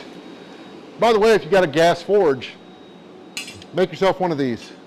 Doesn't have to be anything fancy. You can just put a bend on it. But these are nice. When you put something in there and it's way back in the back, you can hook it and drag it back to the front of the forge. So if you got a big gas forge, make one of these. They're handy. This is just a piece of rebar that I used.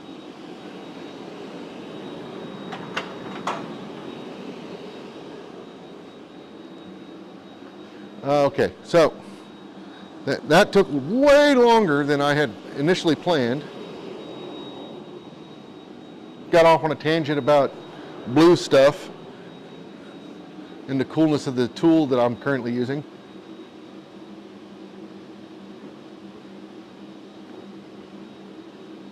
I'm gonna finish this tea. Bam!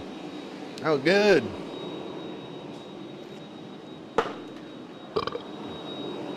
So, I wanted to show off something.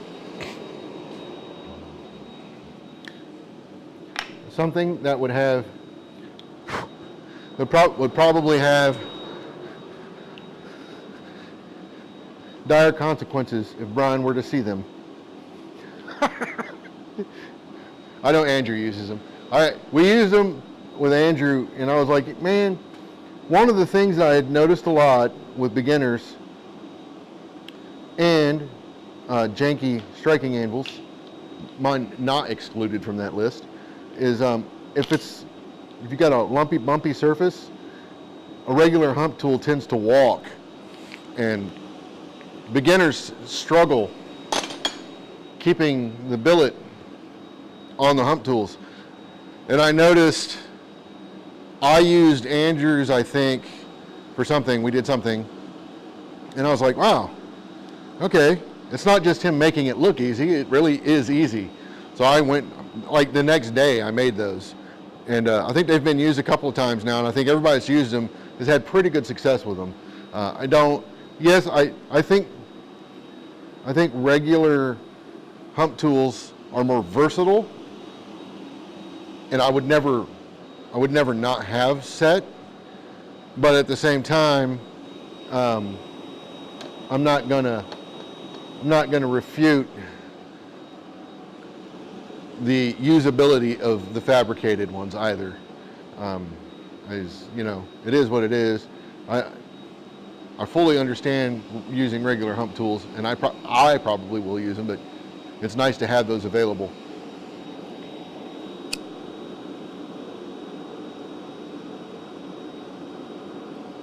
Now, this PSA, by the way, PSA time. Now, if I could get you bastards to hit that drift with some authority when we're drifting the hammer, I would really appreciate it, because nothing eats away at my soul more than watching a person drifting a hammer with the lightest little hammer that they can find, and they're going, like, come on, man. You've got to get that damn thing in there. You know how many times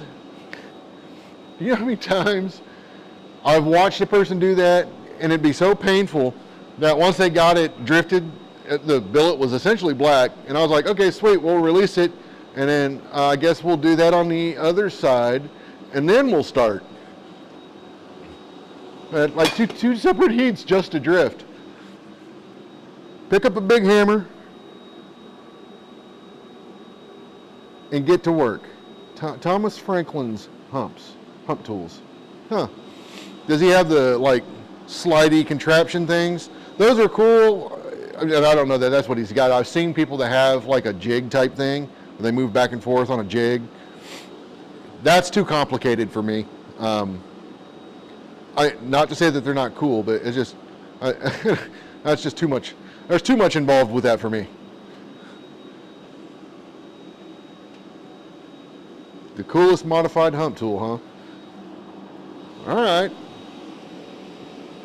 Okay, I'm running my mouth and burning fuel, but I ain't doing nothing. So, what shall I do? What can I do? What could I do?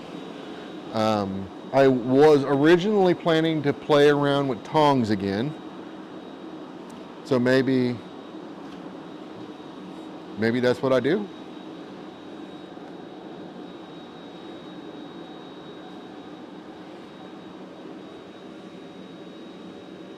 Yeah, why not? What is this? This is, I think it's 7/8. Might be 3/4, but I think it's 7/8.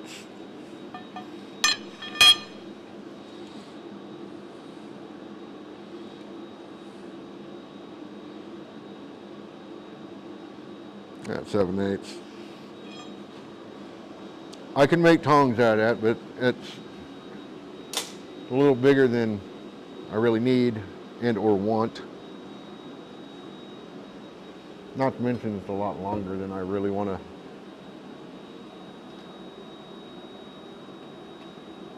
Huh.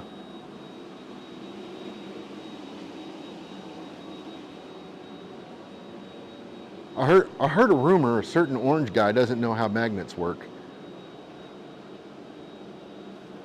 I don't know if that's true, but it made me laugh. I do know that there are people, though, that do not know how magnets work. Like, there's some mystical, magical stuff to them. And that makes me laugh. Oh, that calla lily. I still have the calla lily. Oh, you guys are stuck staring at my anvil. The calla lily,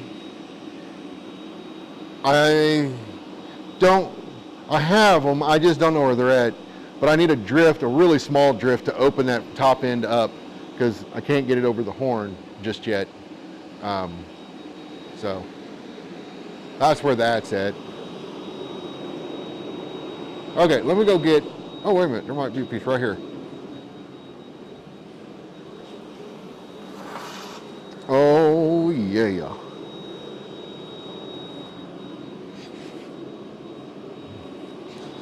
Oh yeah.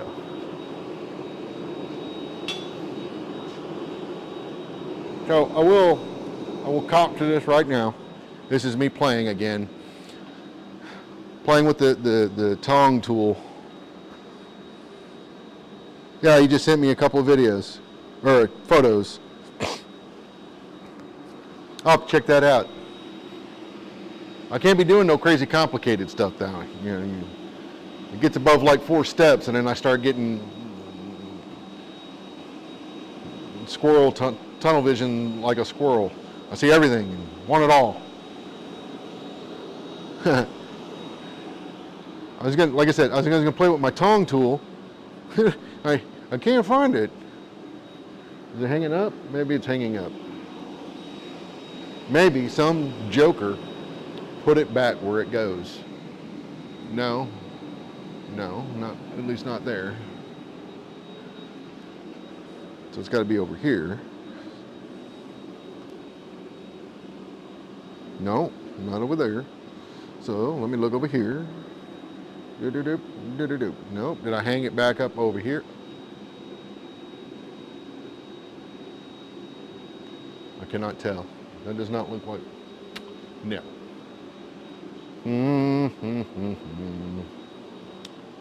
Is this it? Nope. That's a fuller.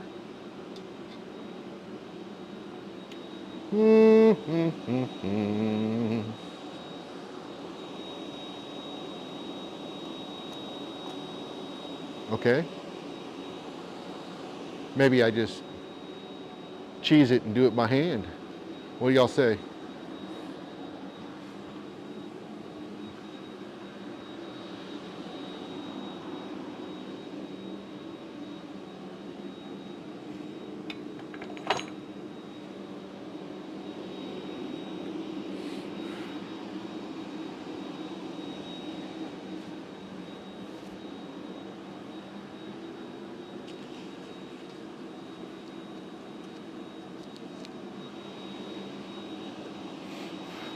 I tell you the truth though, I'd much rather do this on the power hammer or in coal, but I don't feel like starting a coal fire at this point.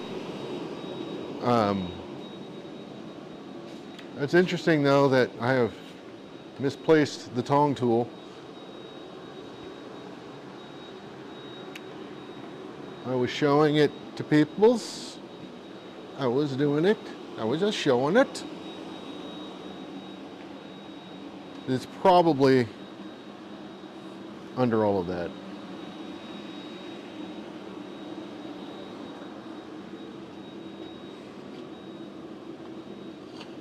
I got this tool, which is not necessarily a tong making tool, but it could be used that way.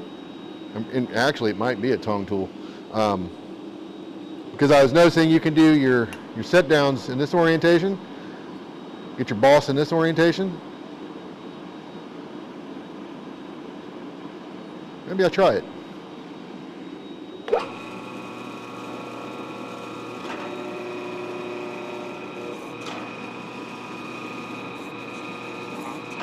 This is really, it's kind of tall, so.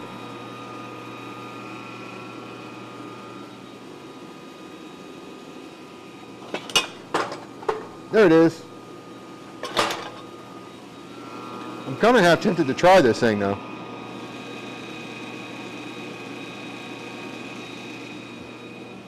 So this is what I was talking about. It's got that, and then when you turn it up on end, you got that.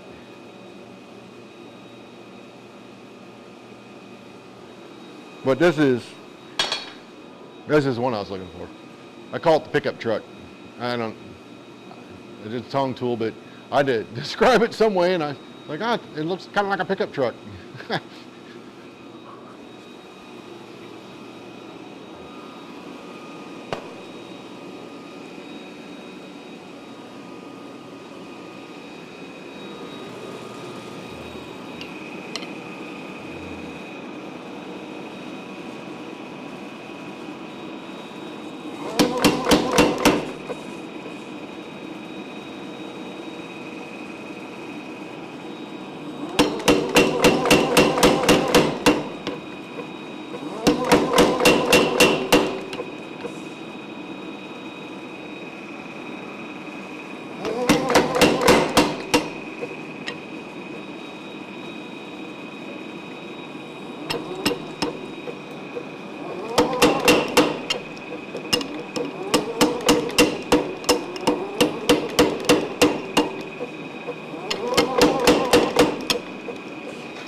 So we got that.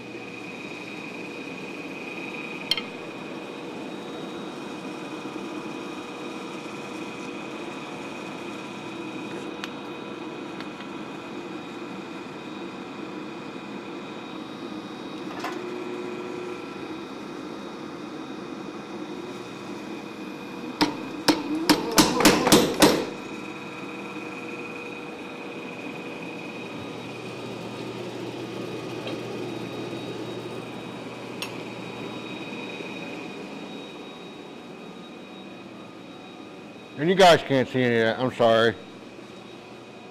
Next week, I'll have hammer cam, power hammer cam.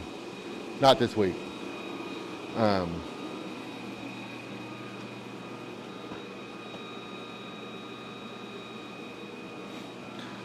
watched the video of Kurt doing this with a similar tool, and what I came to realize, I need to watch it again to make sure my eyes weren't messing with me, but he does that process entirely. I mean, entirely backwards from how I typically would approach it at the anvil. I mean, I was like baffled. Backwards and upside down. It's like the way he does it, it's upside down. It really blew my mind. I was like, whoa, what just happened?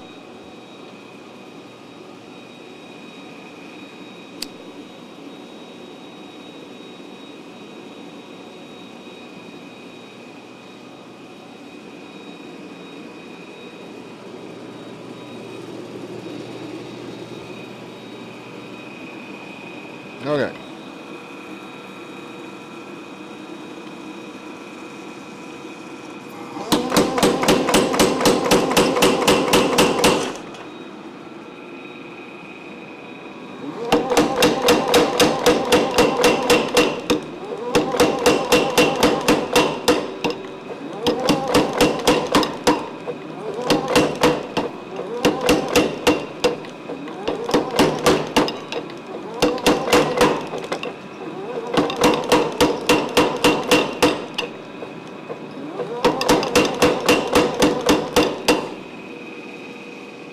I'm almost there. Almost there.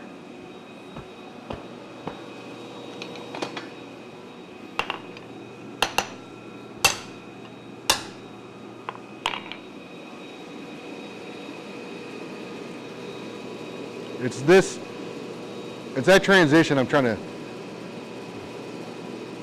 suck less at. I ain't quite got it.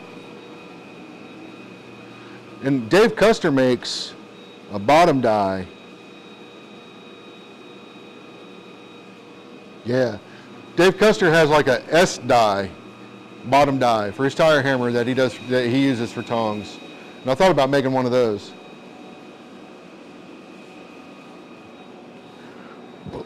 But I like this.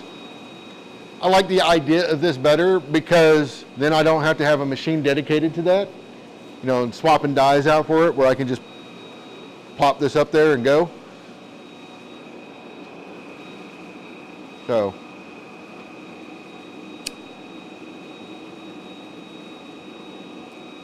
I am kind of curious about this one though. I think I might try it.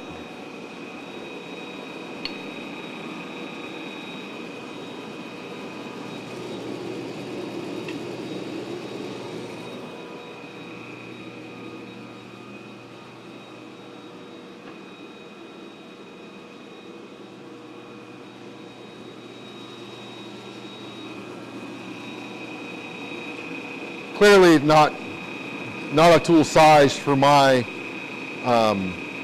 tire hammer. I would prefer this be riding on the entire die, but I should be able to make it work.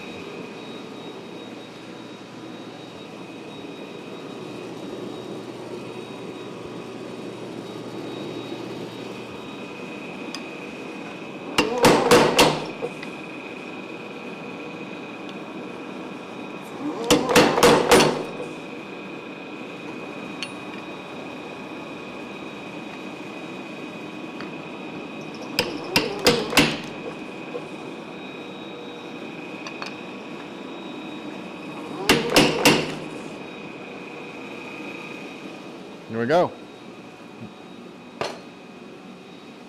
Not a one heat tong blank, but I mean, that's essentially a tong blank. Needs some refinement, but it's not bad.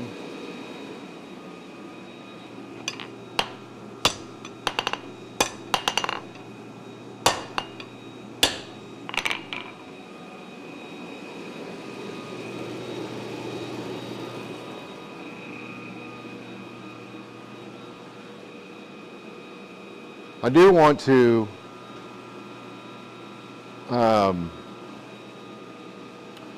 I don't want to use this material for this, but I do want to see, I want to take a prescribed amount of material, say 6 inches, right, of 3/4 inch, and I want to see how fast I can draw that down to a pair of like tong rings, so down to 3/8.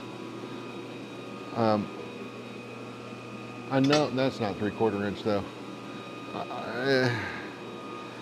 So I've had a debate with somebody who tells me that their 250 can do it faster than the tire hammer, and I don't believe that. I believe if they were using bigger stock, that would definitely be true. But 3/4 and under, I think the tire hammer wins because I think it's faster. Now, it's faster and the dies are smaller, which means I'm taking much smaller bites.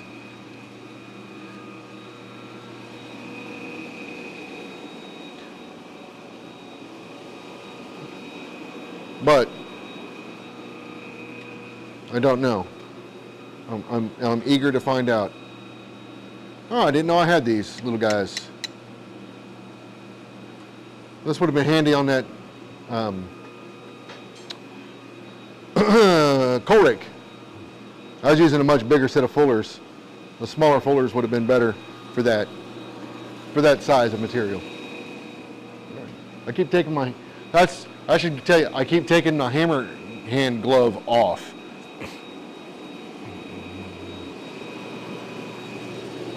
All right.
Now I'm not racing on these, by the way. I'm just trying to extend this a little bit.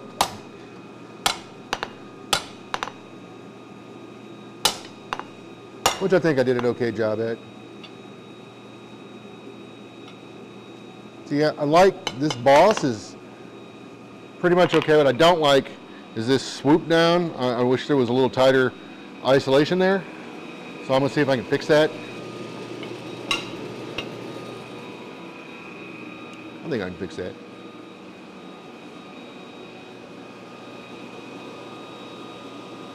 It's what do they call that? A radius, yes, but anvil creep. When you're doing that over the anvil, based off the radius you're getting, you can get these different slopes.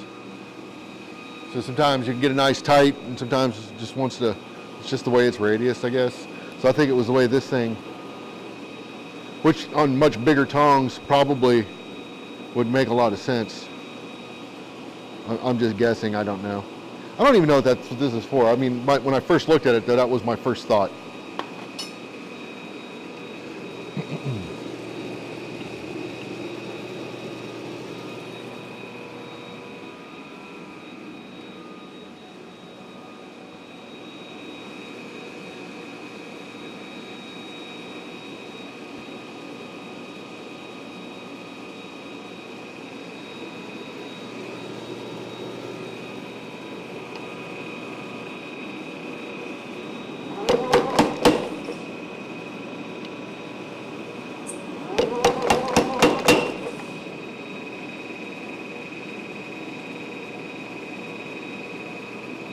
All right, so I got the isolation I wanted, but it also it centered the piece, which I don't want.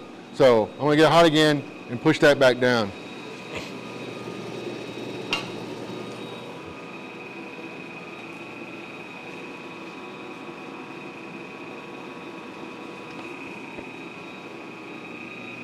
Oh, hey, I do have a brush over here.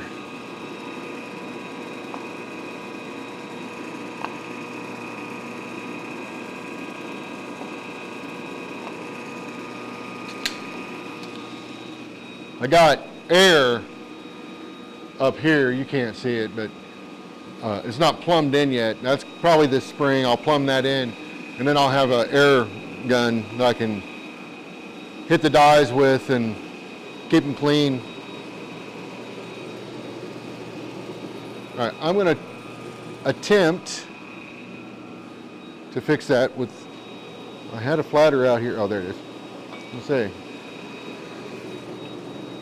Let's see.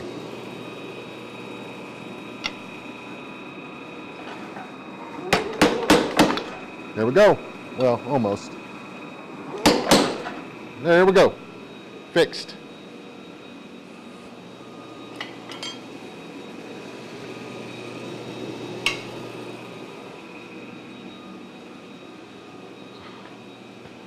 So one of my goals with the power hammer is to get to a point where I can start making tongs, because I have a very severe shortage of good tongs.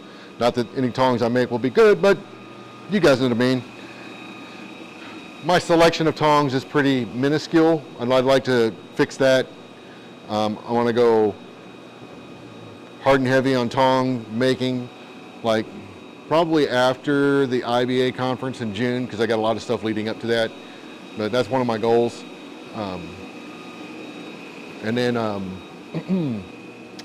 another thing I want to do is start working on tooling for the hammers, obviously, but also to start making tools under the hammers.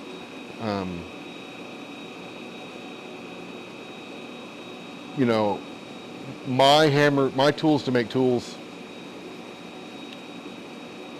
tend to get used more than anybody else's in my group, and they're really starting to suffer for it. So I'd like to be able to replace them or retire them, whatever, you know, at some point.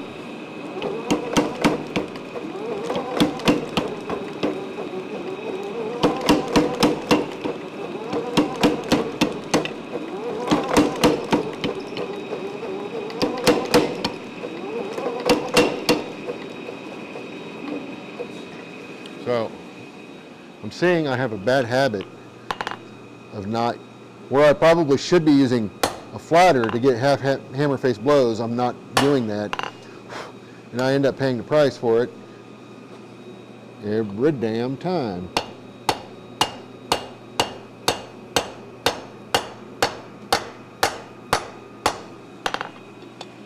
Every damn time.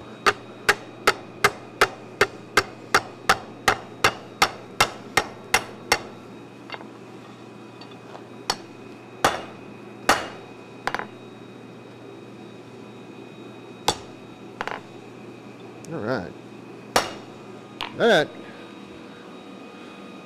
That is a boss and a jaw I can be proud of. I don't know what I'm gonna make with that, and it's still not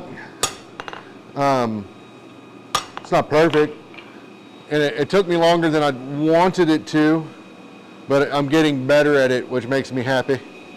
So what I think I'm gonna do is draw out the end of that rein a little bit more, and then I'll cut that off and do another one.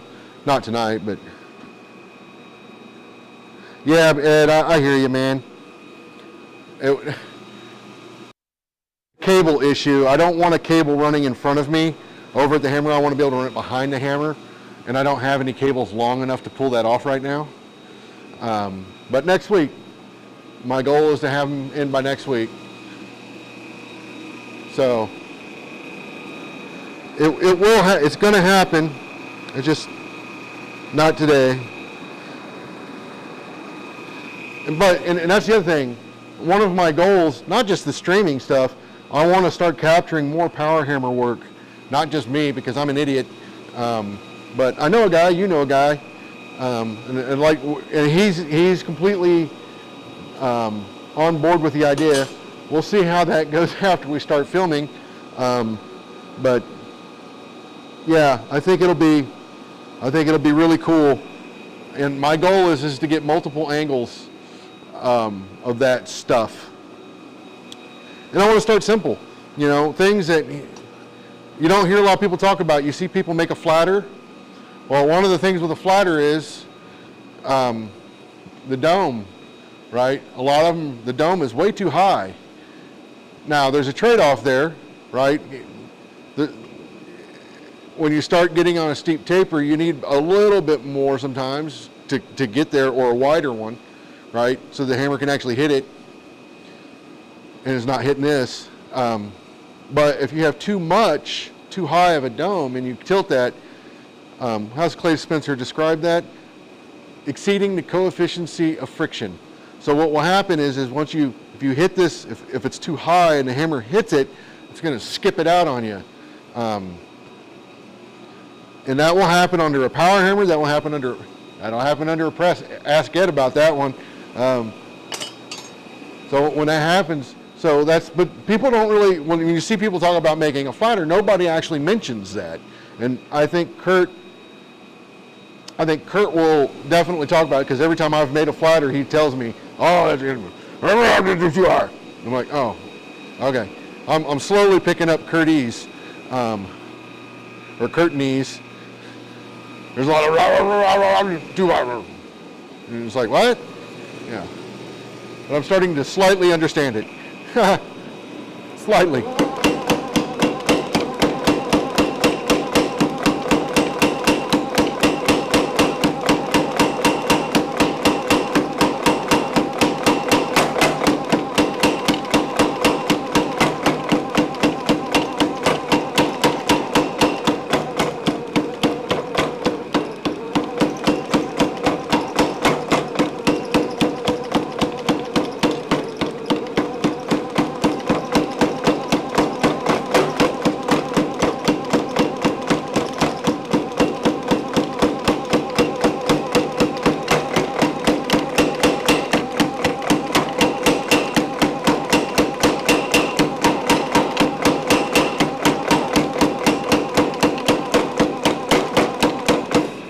This bar getting warm.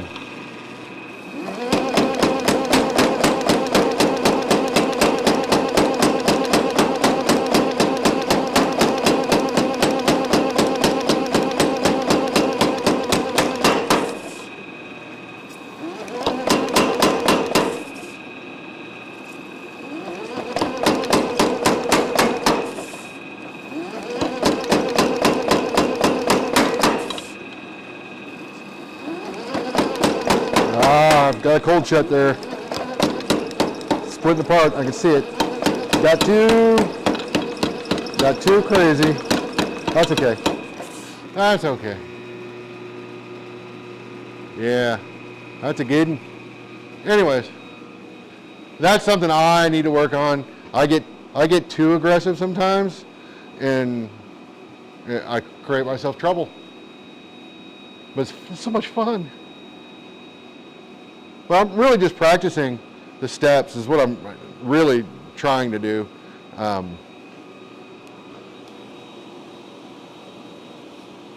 This is a big thing I'm trying to do. Practice the steps, figure out, get it. I had to do this making tongs by hand. I'm gonna, because I'm getting ready to go. I have to go in soon. I guess it would help if I turn that off. Help if I turn that off. Let me come back here and shut this off. So I always let the burner, I don't run the fan all the time, but I run it long enough that I feel like I've purged the propane out of it. So that's the other thing, I'll kick that back up, purge that line. And I always disconnect my hose when I'm done. But what I don't do, and I've seen people do this, and hey, it's your tools, whatever. If I can, okay, apparently I can't be lazy to do this. There we go. I don't like running the fan to cool the forge down. That can be hard on your fire bricks or your refractory. Let it cool down slowly, in my mind.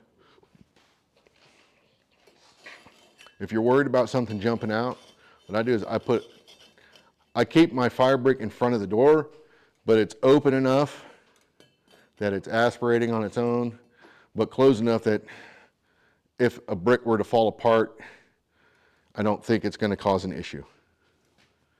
You know, if that makes any sense. But I let it cool down naturally, the best I can. Kurt's big Johnson, I think it's a Johnson. He's got a big it's 4 feet long, I think. That damn thing can be shut down for hours and it still puts off like don't touch it heat. But I am done, at least for now.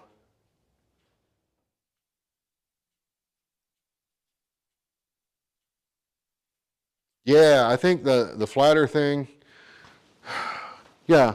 I mean, there's a time when you need a higher dome, right? Depending on the taper that you're working on when you're trying to clean it up. I mean, if you've got a really steep taper, the other thing is the size, right? Like that might be too big for a small taper, especially a steep one. You get on that, you know, you're trying to taper this thing down. If you get down here and it's a really steep taper, that's not, one, it's too big, but it doesn't have high enough to be able to really, I mean, at that point it's almost a round with a flat. That way you can get in there and do that.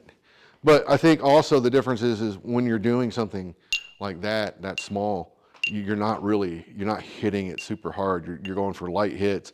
And honestly, this is a thing where I struggle with at the power hammer. When I get to that point, I have a bad habit of doing it, trying to do it, finish it from the rest of the way, trying to do it by hand. And I'm trying to, those are some of the things I want to try to get out of the habit of doing. And do as much on the power hammer as I can.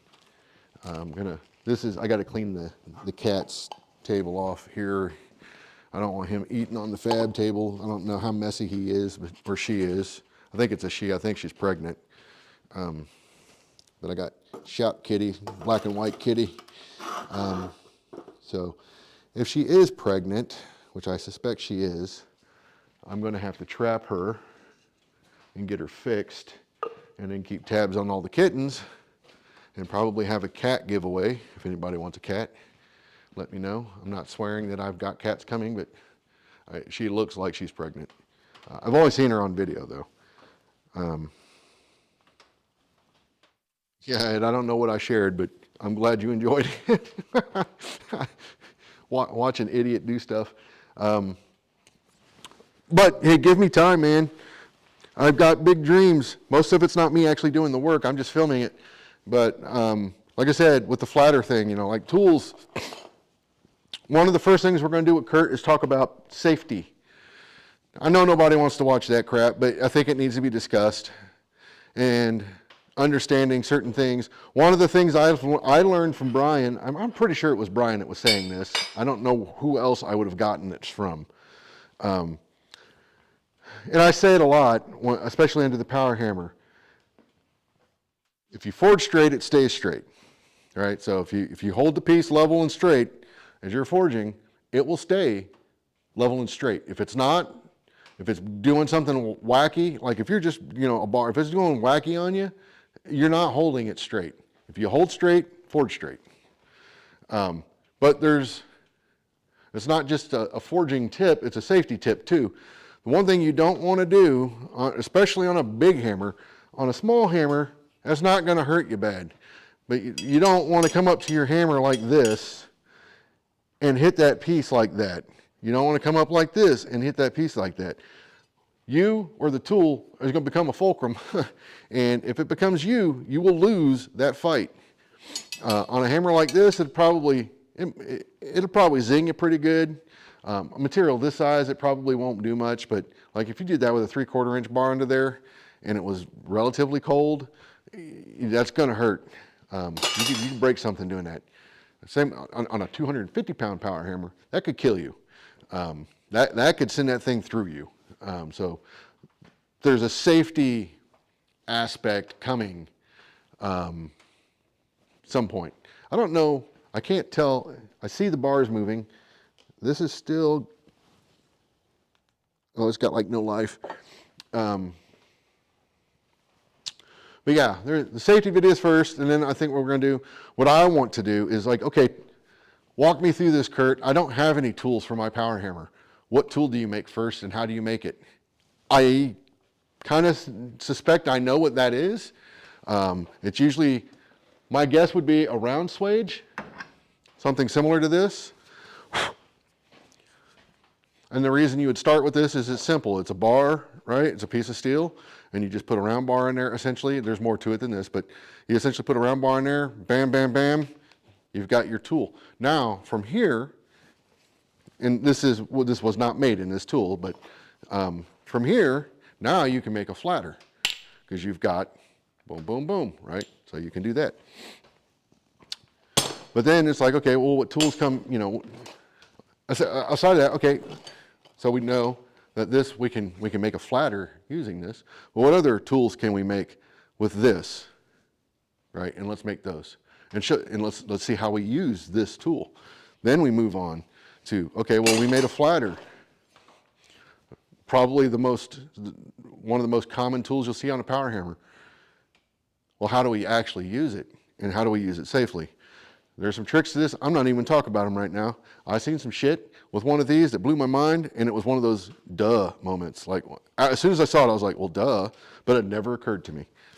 The tong tool would be another one. And you can use this for multiple things, not just tongs, set downs in general. This tool and a flatter combined, either with this tool, you get into being able to hold things, right? But this tool and this tool working together can do a lot of stuff. Same with this. I don't know what this really is. To me, it's a tong tool, but it could be a set down tool of some sort. That'd be another thing, like a marking tool or a hack, scissor cutters, so on and so forth. There's a lot of tools. Then you get into the tenoning tools and the spring swages and all that, you know, stuff. But the idea is I want to introduce the tool, how to make that tool, and then how is that tool used. Now, I will tell you right now, Kurt has got cabinets full of stuff. He's got a wall full of stuff that I've never seen him use, but I know they have a use. But I've seen him use a lot of these things and lots of variations of these things, and like fullering, spring swages, hacks, things like that. I've seen him use a variety of those things in different sizes and shapes. No one of these tools fits every application, but he's got a plethora of those. And I think once you understand how to make them and how they're used, then you can go on and make your different sizes for your different applications. Like when you're making tools for a tire hammer, one of the things you really want, any power hammer, honestly, but one of the things you really want to consider is your dies, right? How much space do you have on your die? Because if you don't, you can start causing problems. So when I made this tool, I made this one, I made sure it fit on my die. So it doesn't exceed the die. If anything, it might come in a little bit, but I really wanted it to fit the die. And the reason for that is bad hits and things like that, you know, on the edges can start deforming your dies or your tool. So the better the fit, the better it's going to be. I am not an expert in power hammer stuff at all, obviously. But I know people that are, and I think being able to get their knowledge out is one of my goals.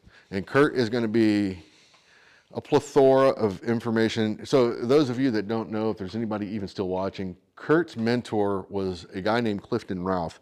If you don't know who Clifton Ralph is, you really need to look into him. Clifton revolutionized blacksmithing with a power hammer when he showed up. He was an industrial smith. He retired.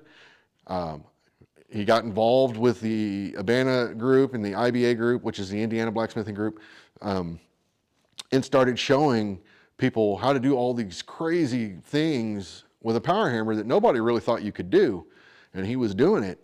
And the outcome of that today is, if you look at a lot of the tools, like when Clay Spencer does a power hammer tool class, or Haley Woodward, or these guys, that all essentially came from Clifton. I'm not going to say all of it did, but a good portion of that stuff came from Clifton. Like we wouldn't have had, we'd have still sitting around rubbing sticks together until that dude showed up with a Bic lighter, and we were like, whoa. So I think a great number of blacksmiths owe Clifton a great debt of gratitude for doing what he did. And I'm not like a super nostalgic person. I don't typically buy things for nostalgic reasons. I've done it 2 times in my life, and I tell myself that that wasn't the primary motivator.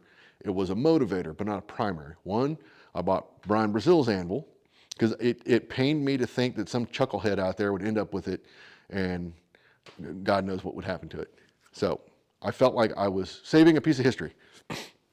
If you know, you know. That anvil has been in almost as many videos as Brian has been. The power hammer, the 250-pound Murray, that used to be Clifton Ralph's power hammer.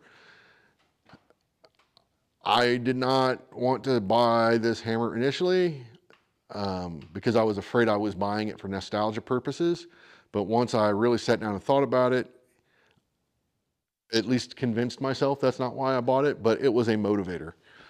So Clifton's hammer is here. I will always probably refer to this as Clifton's hammer. I'm just hanging on to it for him.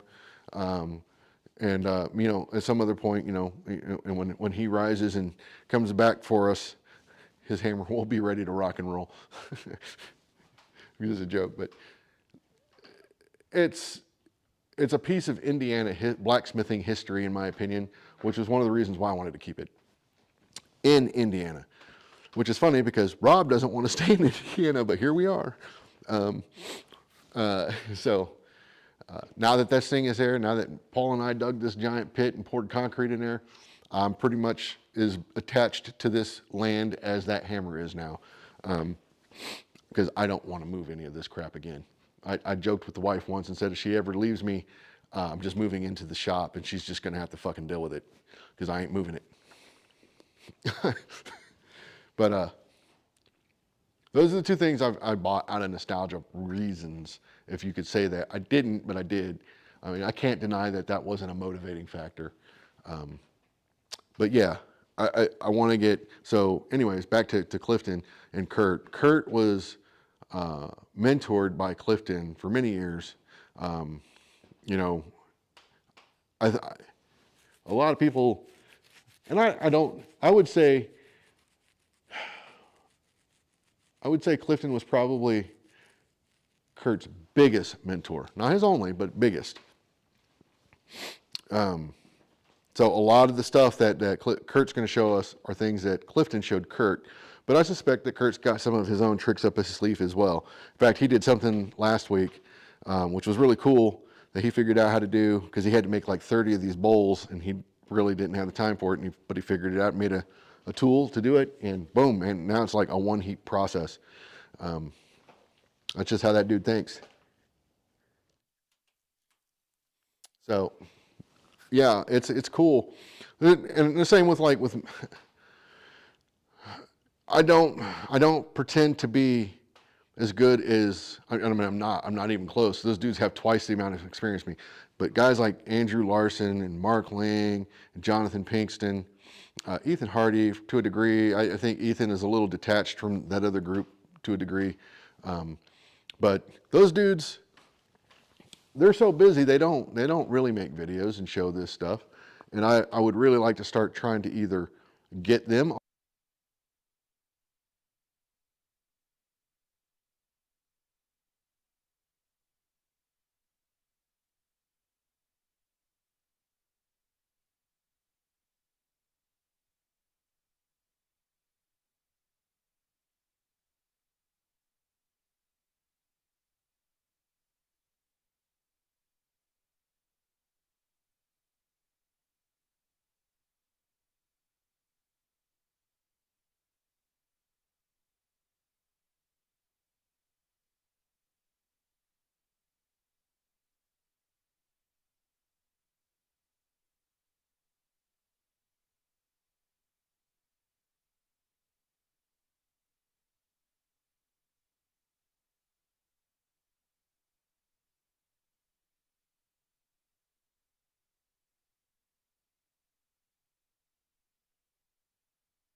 So, yeah, there we go. And it seems like it's really hot. I knew these were dying. I just didn't know when. I just happened to look up and saw that the meters stopped. I guess I don't have to turn it off because it's off. But yeah, I was talking about doing tongs under the power hammer, and so one of the things I'm working on is essentially the same thing I did with Brian, where I just go through the steps over and over and over again and drill it into my brain what needs to happen, because it's different. You don't make tongs the same way under a power hammer that you do, at least I don't, the way I make them by hand. There's a complete shift in the way you do things there. And then there's a couple of other techniques that you got to remember to do, because two flat dies don't do that. Two flat dies don't make a half face blow. You have to introduce a tool to do that.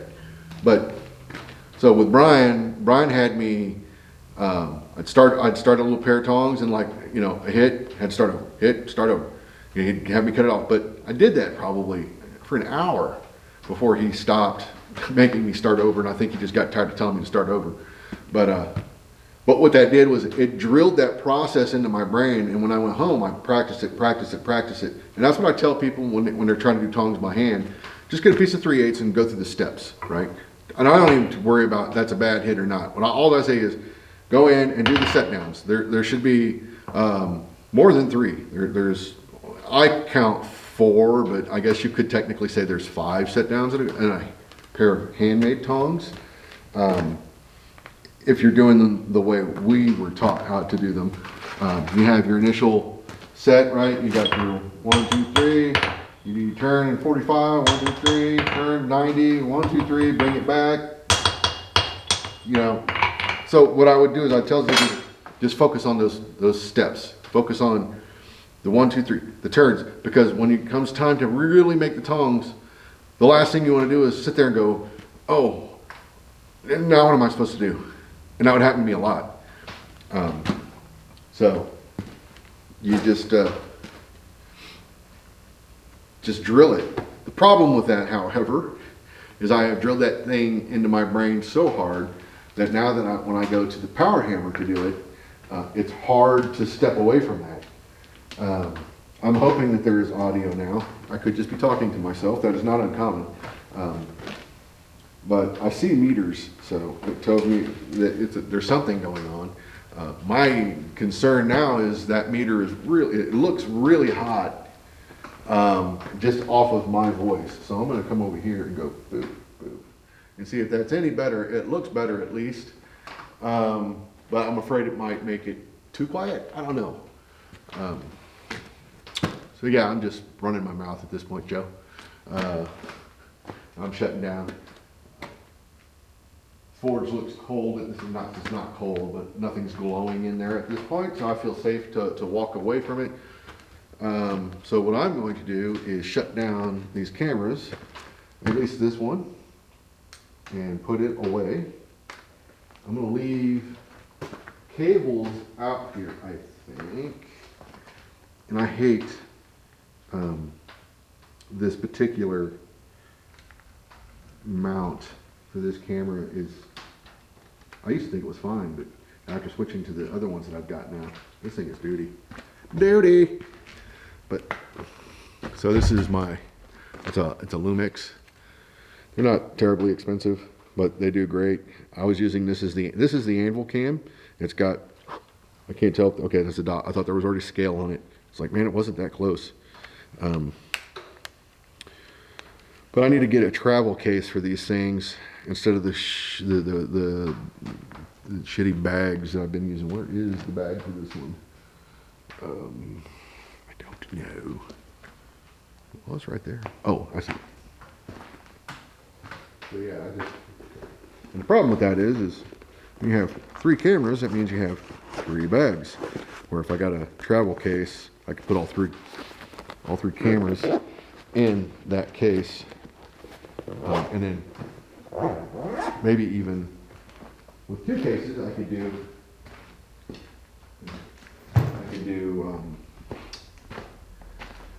all the cameras in the tripods. But the tripods, I don't need to worry about taking inside. I just collapse them and then put them up against the wall. That way, they won't. The next time I come out, I'm letting you drag them out here, which is exciting and fun and super duper and all that good stuff. And I will try my best to show you guys this tool I'm using. Put this away. Okay, this is loose, so don't need this. And I think I've got enough. Yeah. Oh, power enough. So I'll see if I can walk this over to the camera, and I'll show you the tool that I'm using with all the streaming stuff. There it is. Yeah. So this guy does everything. The cameras run into this, and it's got an Ethernet connection, and you can configure it on your computer. So this one is configured to stream to an online app called Restream, and through Restream, it is pushing it out to YouTube. Currently, it's pushing it out to YouTube and Facebook. So it's pretty handy. And I can run up to 4 cameras on it. I can hook up a USB hard drive and record direct to that. So everything I streamed, I could record to a separate hard drive. They make a fancier version of this called the ISO, and it will allow you to record each incoming camera separately plus the program. So it can record like 5 or 6 different streaming cameras coming in at once and record them separately. So that way, if you wanted to go back later and stitch things together and edit things together, you can do that, which I currently cannot do. And honestly, for me, I don't foresee myself needing or wanting to do that, because some of the other stuff I want to do is going to be, there's going to be plenty of editing, and so the streaming stuff, I don't think I'm going to edit. It doesn't appear that anybody's still watching, which is fine, so I'm going to go ahead and shut down, and I will catch you guys later.